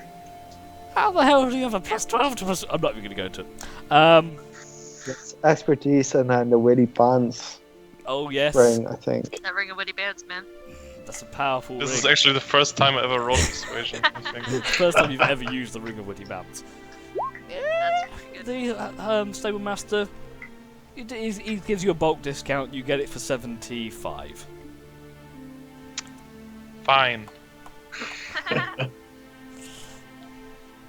I Come think out of party Wasn't goal, right? enough. We'll take some feed.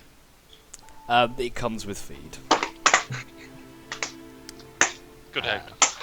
I mean, if you'd like to rent a carriage as well, you can add a full-on blown carriage for 50 gold. The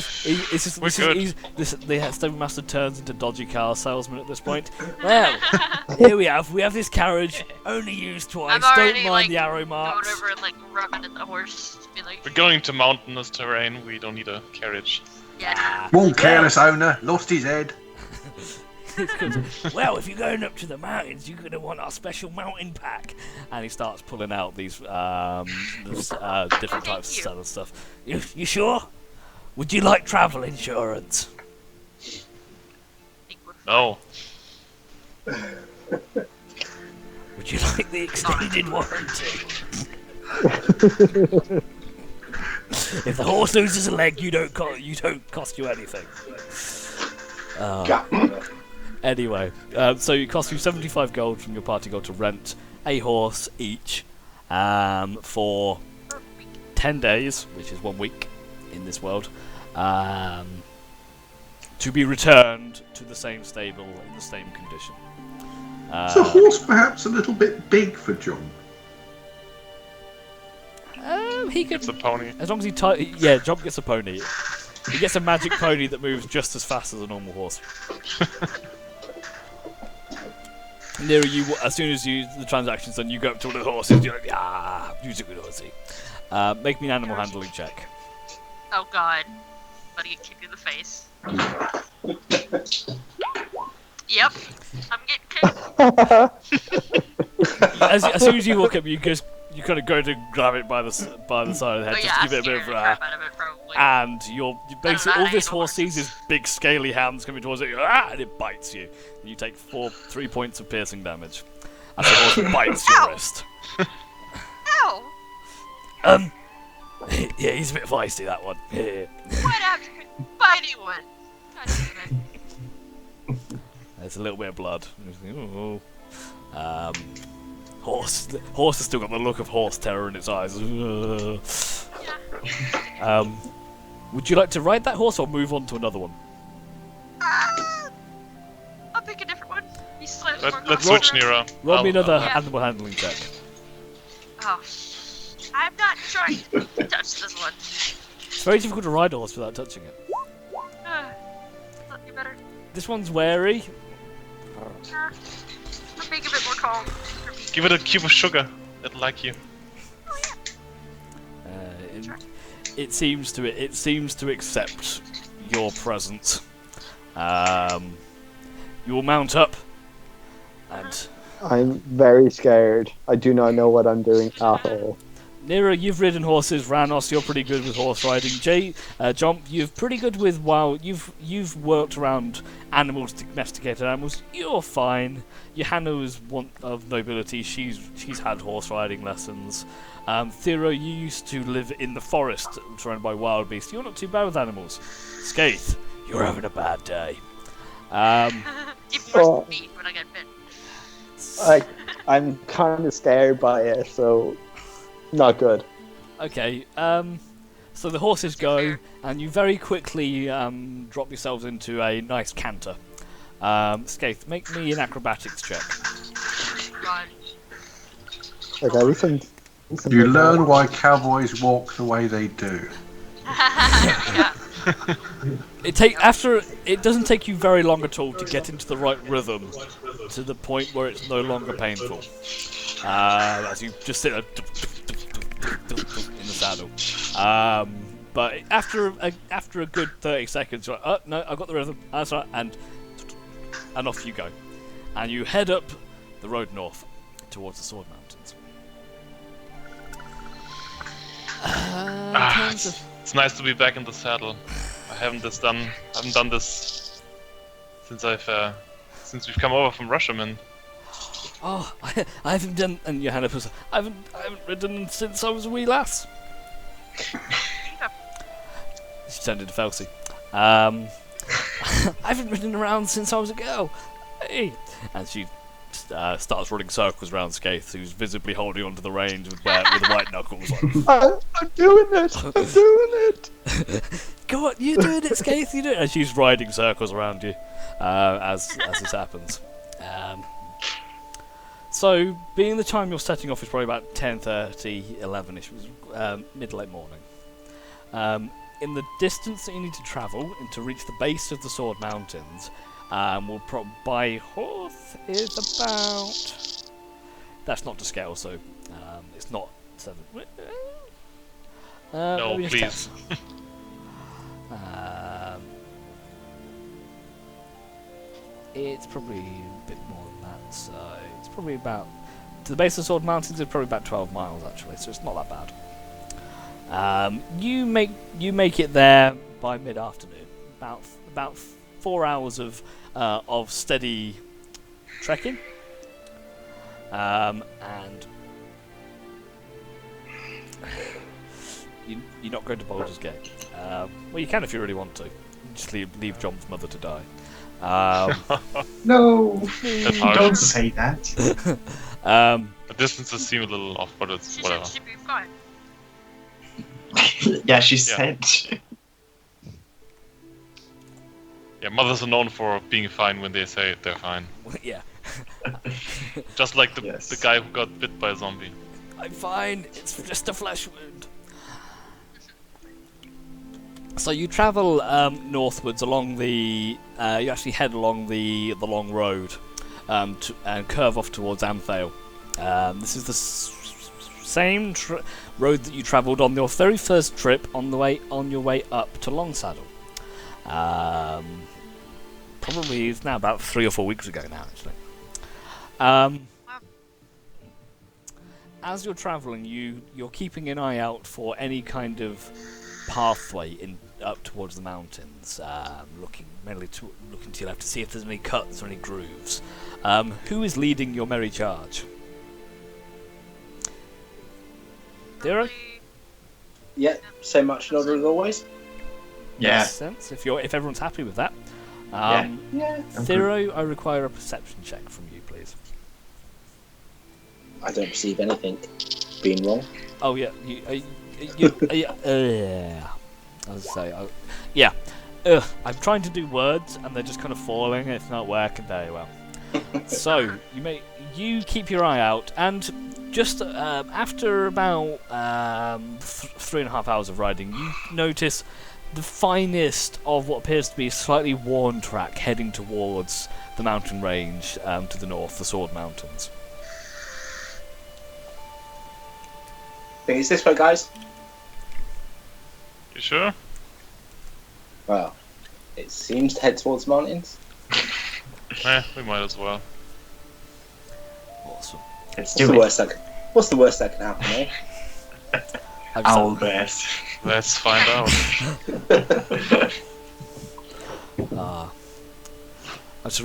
Charles. I'm just reminded of a long ago excursion into the mountains and what happened. Anyway, so you guys follow this path, and it takes you about an hour of cantering just to get up to the base, where the air is. Yeah, I'm just gonna go home. Oh wait, I'm already in. Where the rolling plains that you've been travelling along start to give way to more hilly terrain. Let's try again.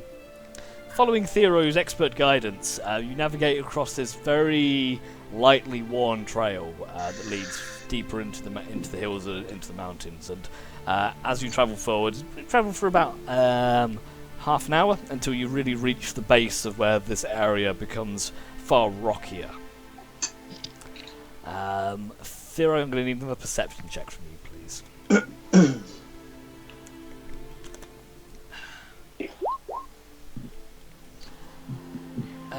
Happy with that? That'll do. You move along the base of the mountainside, just not for very long at all, and then you notice a simple, almost looks like a crack in the mountain to a degree, but you notice this goat path type thing, very thin, jagged, large jumps, but appears to be heading up into the mountain range. This way? You can carry on if you want.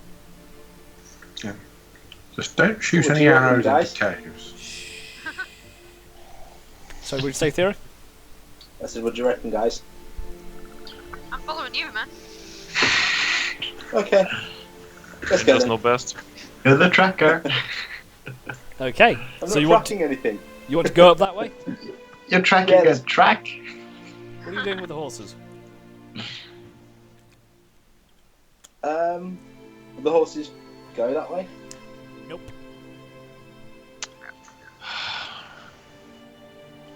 But we Carry can on continue looking on, for, yeah? Continue looking for another route.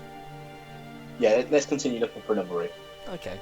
If everything else fails, let's slaughter them and cure the meat. Put it in the bag of Sleep holding. inside them. Yes, you Well, did buy the hero, that extended seems warranty a after little all. Hardcore. Yeah, they didn't buy the extended warranty and the additional features pack, so unfortunately they don't. Okay, Thero, make me an investigation check then. Returning the horse in kit form. Investigation, not survival? Investigation.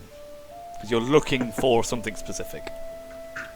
Yeah, but it's also about surviving because we're looking for the path. No, it's not. Tried, guys. I tried. Don't argue with the DM. You spend Is the next... this a group effort? I would allow one person to assist. Hey, Reynolds, can I ask you this? No. Sure.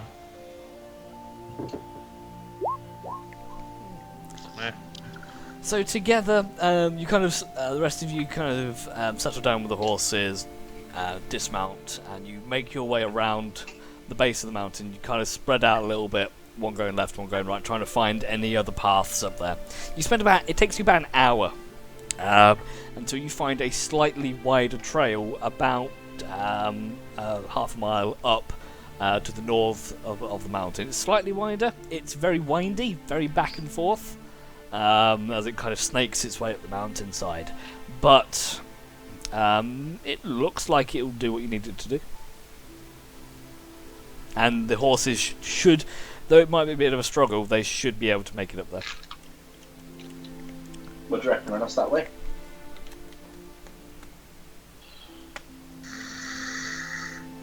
Come again? I'd say that way. He's saying, what do you reckon, Reynolds? Well, it'll have to do, I guess. It's better than the goat path. Yeah. I do enjoy horse meat, though. Just kidding. Let's tell the others. Okay. You know, we'll feel real dumb when we're up there, and then from there up, we can see a way easier path back down. Okay, so you go back and you grab the rest, and you start heading up this winding trail, heading further and further in the mountains. It's quite steep, gets rocky in places, sheer drops off some sides. It's like some kind of mountain road that you really don't want to go around quickly. The horses aren't liking it. I'd like a group animal handling check to see how they do. Do they have these what are they called? Blinders. Those things. You didn't buy the mountain pack upgrade. Come on. Shit. Hey, I gave you the option. Yeah, Hannah, bring it up. Wow, how? Oh, it's a 4. I was like 4. Okay, so we've got 11, 12, 2. Nira, don't horse get any beat me. pets. The horse in front of you is the one that bit you, and every now and again it's just letting out farts at you. It happens. Um, Totally fine with that. As a group, you manage to urge the horses forward. They're anxious and they're moving slowly, but they are moving. It takes you a good probably 2 hours to traverse up this winding mountain trail until it starts to widen out a little bit more, and you're not quite plateauing in the mountains, but you seem to have got to a slightly flatter area after climbing for so long. And you can see several trails heading split. They kind of, if you imagine it, you go up the path and there's a bit of a plateau area. You can quite easily see spots where campfires have been lit here before, and then you see 3 separate trails leading off into the mountains. Chop, did your mother tell you which one was the right one?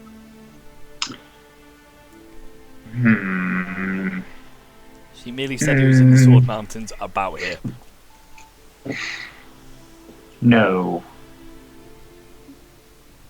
Are there any signs around? Any tracks? Make me a survival check. Well, now it's survival. Is he specifically tracking? Zero, will He's will you help me specifically look for tracking tracks? something. Yeah. I thought Ranos was making the survival check. There you go. Okay. Ranos, you have a look. There are a few trails, very, very worn tracks. Very lightly there. Either that they've passed a long time ago, or either passed a very long time ago, or the weather and the erosion and the wind up here has dusted them away. Theron, you have a look. You can see what he sees. There are a few more in the central trail, or they appear to be slightly fresher. Which path looks the most traveled? So the central path of the 3 looks most travelled from what Thero can see. But you can't tell the direction. Well, I would hazard we should take the most traveled path and probably towards the mountaintops. Yeah, My guess. Probably agree with that reasoning, to be honest with you. Monks are... Well, they like their theatrics. They certainly get them in these We do. Yep. Okay. I always have to recall how you punched the Baron's head off. That's worth It's it. probably something I'll never forget. It's beautiful and terrifying at the same time. Had the impact he wanted, I think. Okay then. So You should tell your mother about that eventually. I'll probably sing a song. Don't. It'll be really cool. Don't you She worry. doesn't need to know everything. Well, What, you mean how you saved a whole city from... yeah. That You she should know can about know. our heroics. Come on. She doesn't need to know. Oh well. I severed a man's head from his body A vampire. and laughed Not a man. as He it wasn't a man anymore. rolled away from him. Well, it's a story for another time. Yes. all stories require a good bit of embellishment. Okay, so the path that you travel is narrow. It's jagged. It's almost like a fissure in the rocks. Sorry, with steep, rocky walls up both sides. Not some of them are worn, weathered, smooth-ish by the wind. Other parts much more jagged and rocky. There's every now and again as you traverse through, you can see bits of rubble and rocks dropped from the hill, the mountain sides to each side. The horses can fit through, but it's not easy. It is slow going. You're probably moving at about half speed right now with the horses. You continue travelling on for about an hour at this pace. By this time, it is starting to get dark, so it's hitting about 5 o'clock in the evening now, and darkness is starting to descend. You can start. Dusk is approaching. The sun is setting. There's still light though. After about an hour, you see the jagged rocks. This narrow path that you've been travelling through opens up slightly into a wider space. You have kind of almost circular, almost a bit like a crater. Opens out. I'm saying the crater's not dipped in though. And you can see from what you can see, there is no exit path here. However, there is what appears to be some kind of cave off to the right-hand side.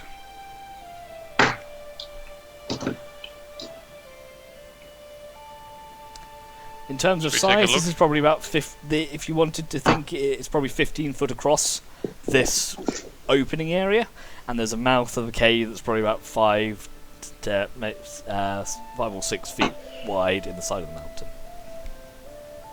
How And tall there's are no- we, sorry? Like, do we fit in there on the horses? You'd have to dismount to get in there.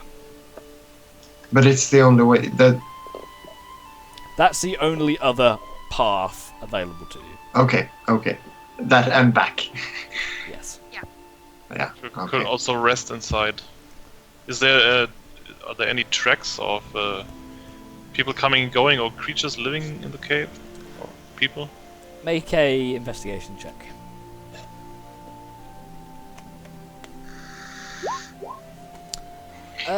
You look around the entrance and you do see tracks. These ones more recent than what you previously encountered. This appears to be... they're not human, they are large. And... How do I describe this? They're more bird-like. More like... Talons. talons, let's go with that. That is exactly the right word. More like talons. Yeah, let's shoot the horses. Can Alright. we tell how fresh they are? Make a survival check. That's stealth, but I'll take the roll. Oh, okay. Which was a 13 Plus 5. plus rather than 5, seven, yeah. so 18. Relatively recent. Couple of days. Maybe maybe more, maybe less.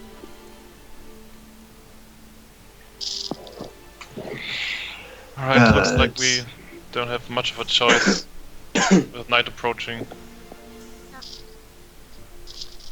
Should we go Definitely don't want to be out on the cliff face at night, do you? in? No. Do you mean we should go in? I think we should Yeah. go in. Listen to the. Not very But far. but the tracks are as big as I am. Are they? Are they as big as I am? They're not as big as you are, but they're relatively big. Okay. Thero, I'll let you make a nature check to try and work out what they are if you want. Yep. I was going to ask. Okay. Give me 2 seconds. Let's look something up. Oh my god, so much stuff in this book. It's almost like it's a manual full of monsters.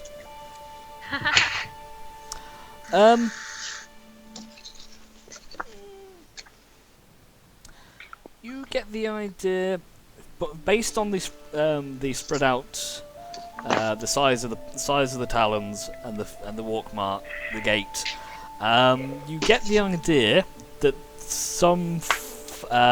fuck it, this could be a griffin. Oh wow. Hmm. And how much do I know about griffins? I'll use the same roll. You know that griffins are large avian predators. You kind of know, the typical what a griffin looks like. Large, almost bestial, almost a lion-like body, but with the head of a eagle, large spread-out wings. You know, they generally travel in small, like almost packs. You very rarely find one on their own, sometimes in pairs, sometimes more. And they tend to dwell in mountainous areas, travelling out when they can to attack whatever prey they can, really. A lot of the time they will pick on travellers for their horses. carry the horses off and fly them away into the mountains to be eaten at one of their nests. Okay. But I'm going to assume as we're in the mountains, we're probably close to their nest. Could this Or is it cave much be about the their horses, nest? guys? Just right in front of it, probably. You don't know. Well, if Do I the know tracks what are days old, then it's probably not their nest. Or they've just eaten recently and, you know. Do you want me to walk in, sneak in, have a wee look around the cave first to Not a see? bad idea. Yeah, that's a good idea. You probably should. Probably. Okay, I'm gonna You know. get off my horse very gingerly, probably stumble a little bit getting off. Flick up Wow. the hood. Yep. And start sneaking into the cave. Excellent. Roll me a Tell- stealth check. See if there's a draft inside. So 21. Okay.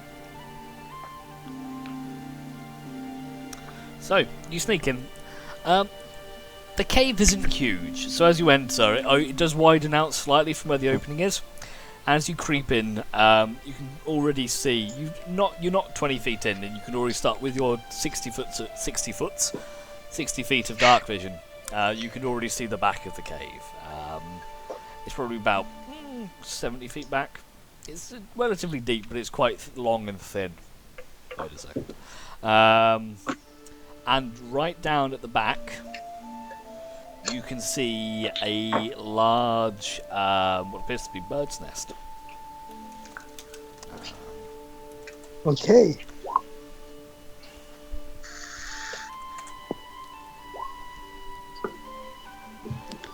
It would have disadvantage on seeing me anyways, so it would. Oh yeah. Thanks. Make a perception check. Okay. Perception. As you peer into the darkness, you see the slightest bit of movement over the top of the nest as one large wing kind of unfurls out and then adjusts and moves and curls back in again beneath the lip So of the it's- nest. It's like in the nest. Whatever it is probably in the nest. Okay. I am. Jacob? Oh yeah, I'm- Jacob was a bit loud. I'm going to sneak back out to where they are. Okay, you sneak out. Apparently, as you back on up, you do not see any additional movement or stirring from the nest. Yeah. In terms, so it's about 20 foot in. I walked. About Did you that, say? yeah. Wasn't very Okay, far. so I walk back out Yep. and I whisper to them all and be like, "There's probably a griffin in there." Damn. Is the cave a dead end? It looks like one big. Yeah, I saw the end at 60 foot. Ah, shit. Then We should probably could- head back. We could try to Well, there's take it. still some sunlight out there. Then we can pop up the Gary tent. What are we going to do someplace with the horses? Horses are. We'll have to there. keep watch anyway. So we'll just time down. I say we go for it. Not lazy. No. No. How am I surprised? Have it. It's not doing anything right now. We're If it attacks not us, here then to. yes. I'm not here to kill a griffin. We're here to get information about first. If Fair anything, I want to ride the griffin and not kill it. No. Ooh. You see Jump's eyes light up like, oh, You with me, buddy? Yes. See? Should we train them? Should we catch them? I train them? Let's mark down the location on the map. Side quest. Coming coming up the road. Did we see any spot where we could possibly pop up the Gary tent? So at that original kind of plateau that you hit, you probably could. That's what I was thinking. You would be kind of buffeted by the elements slightly, so it wouldn't be great. Not if we're in the tent. Not if you're in the tent, Yeah. but it's not just you.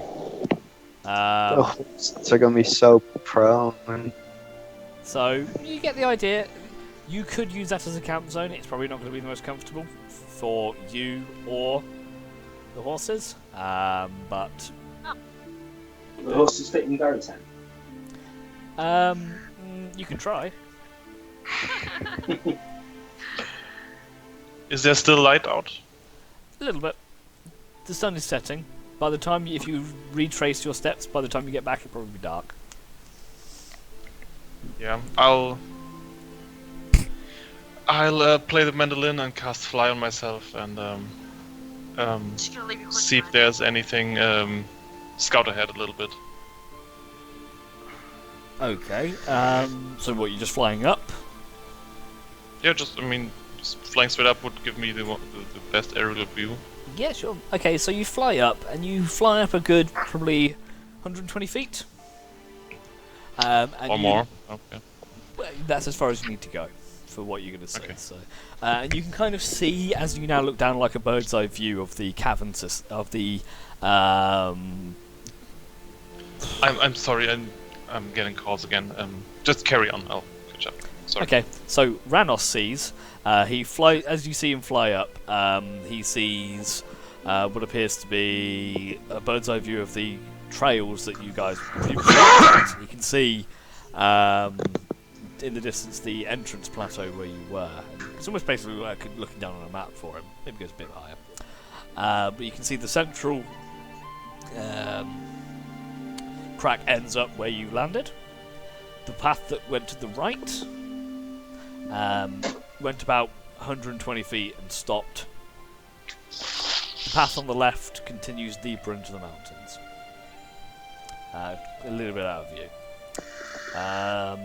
Ranos descends back towards the group, relays this information to you guys, but doesn't see anything other than that. It doesn't really see anything threatening to where you're looking to go. Possibly the left would have been better. Yes, it is getting dark now as well. It's getting dark. Yeah. So, do you want to head back? Yeah, head back instead of camp at the plateau. You don't want to. You don't want to camp inside the griffin's nest. Nope. You don't want to shoot them with arrows. Or I do. Try and cast shatter. Skate does. Trying to cast shatter inside the small cave area. No. Aside. I mean, what? Wrong game. So you guys spend the next hour heading back to the plateaued area where you first emerged from the winding path. It seems pretty clear. And you can now get the idea, you get the sense of why there was a campfire here. And as you tread back, you realise why there are more tracks this side. Because people make the trip twice. As they head in, realise this is a really bad idea, turn around and come back. Yep. Exactly what we did. Exactly, you've now added to the more well-worn trail, so you get the idea. Next set of people that come down might do exactly the same thing. Unless you want to leave like a spray on the floor and say arrow that way. Yeah. But then again, if you were adventurers and you came up to a triple junction and you said arrow going this way safety, would you trust it? Maybe. Or just have an arrow pointing at the griffin's nest. Yeah, go this way. Putting those up there. And you can go, yeah, no, go this way, look, it's safety, and you lead them into the griffin's nest. No, I just have a sign that says griffin's nest that way. Yeah, that would also work. to some degree. Go with a double bluff, a big sign saying "certain death this way." Yeah. Certain death. This must be the right way. They're just trying to warn us off the right path. Go down there, eaten by griffins. Well, they were right. Anyway, so you find it's a little cramped, but you manage to set up the Gary tent. As it pops up with exactly that sound. The horses are kind of a bit startled as they kind of rear back a little bit as this big tent just pops up. But Theo quickly settles them down with his magic animal powers of being a ranger.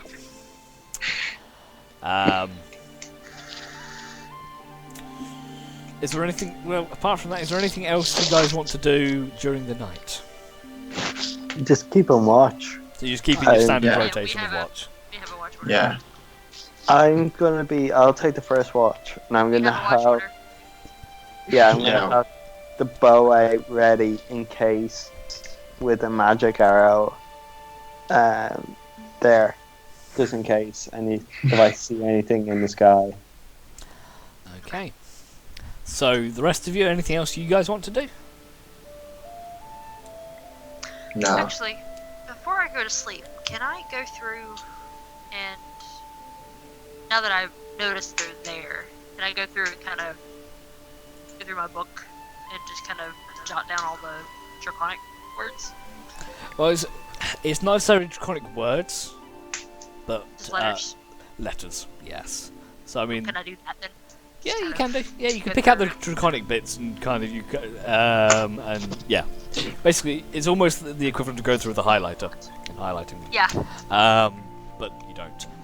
Unless you want to try and do that, just like pick out the draconic words, or do you want to do all separate parchment? Just probably in my journal. Just Okay, kind of- yep, it's fine. You spend before you rest, you spend about an hour going through the book and copying out the draconic symbols that you see. Just kind of get on for a minute. No Okay. pattern. Nothing specific. Make an investigation check. Straight intelligence check, actually. Oh, well that's... Ooh. It's like you've just That's why he hates opened me a today. tin of alphabetic spaghetti and just thrown it on the floor. Most one he hates me today. Yeah. What did you do to offend the gods? I don't know. I don't know. So, move the card. Alright. So, Well, I have them. but you do have them written down. You settle down. The rest of you settle down to rest. Skaith, you're on first watch. Yep. Skates and runs. I still can't remember why you guys double up. I think is it because you've got two elves, something like that. Yeah, Okay. Yeah. Yeah. Yeah, well, they don't need as much rest. Okay. because we Skaith. can. because we Yeah. can. Yeah. It's Skaith. me Ranos first. That's fine. Give us a perception check. You can do it for both of them. Just roll a single perception check. You can have Okay. advantage because Ranos is helping you. Oh, This is everything. You feel at one with nature. The wind rustling past your hair, flicking it in the breeze. A leaf comes towards you. You definitely dodge it in instead of being slapped in the face by it.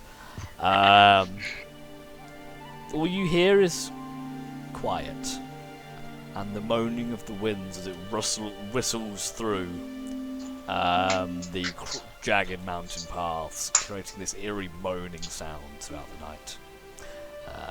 You see the horses are a bit spooked, but they settle in the end. Second watch is me and I think it's Jump. Nira. No, Jump. it's jump. Jump. Skates, jump. Okay, Yep. Jump. Do you want to roll me a perception check with advantage? Yes. Thank God. Thank God for that advantage. Yes, please. Thank God. Okay, for Yeah. the first hour and a half of your watch goes pretty quietly. And just as you're thinking, yep, time to go back to sleep, you stretch, and your ears pick up. So do your Skaith, and you hear what you think is the beating of wings. Oh fuck! I bring out And that's bring where out my and that's where we're going to end the session and pick up next week. Ah! Whoa! Ah! Hey. Oh, of Do course. you know what? We're not even going to start with that next week, That are we? cliffhanger though. I know you're gonna start with the Yeah. retconned priesty stuff. Yeah. Yeah. So that is the end of our session for today. There's literally nobody watching on the stream, but for Tash, when you watch this back, assuming you do, don't worry, we'll pick up your priesty stuff soon. Yeah. I'm just gonna say bye stream because there's no one there. So bye. Nathan, you promised to make me famous.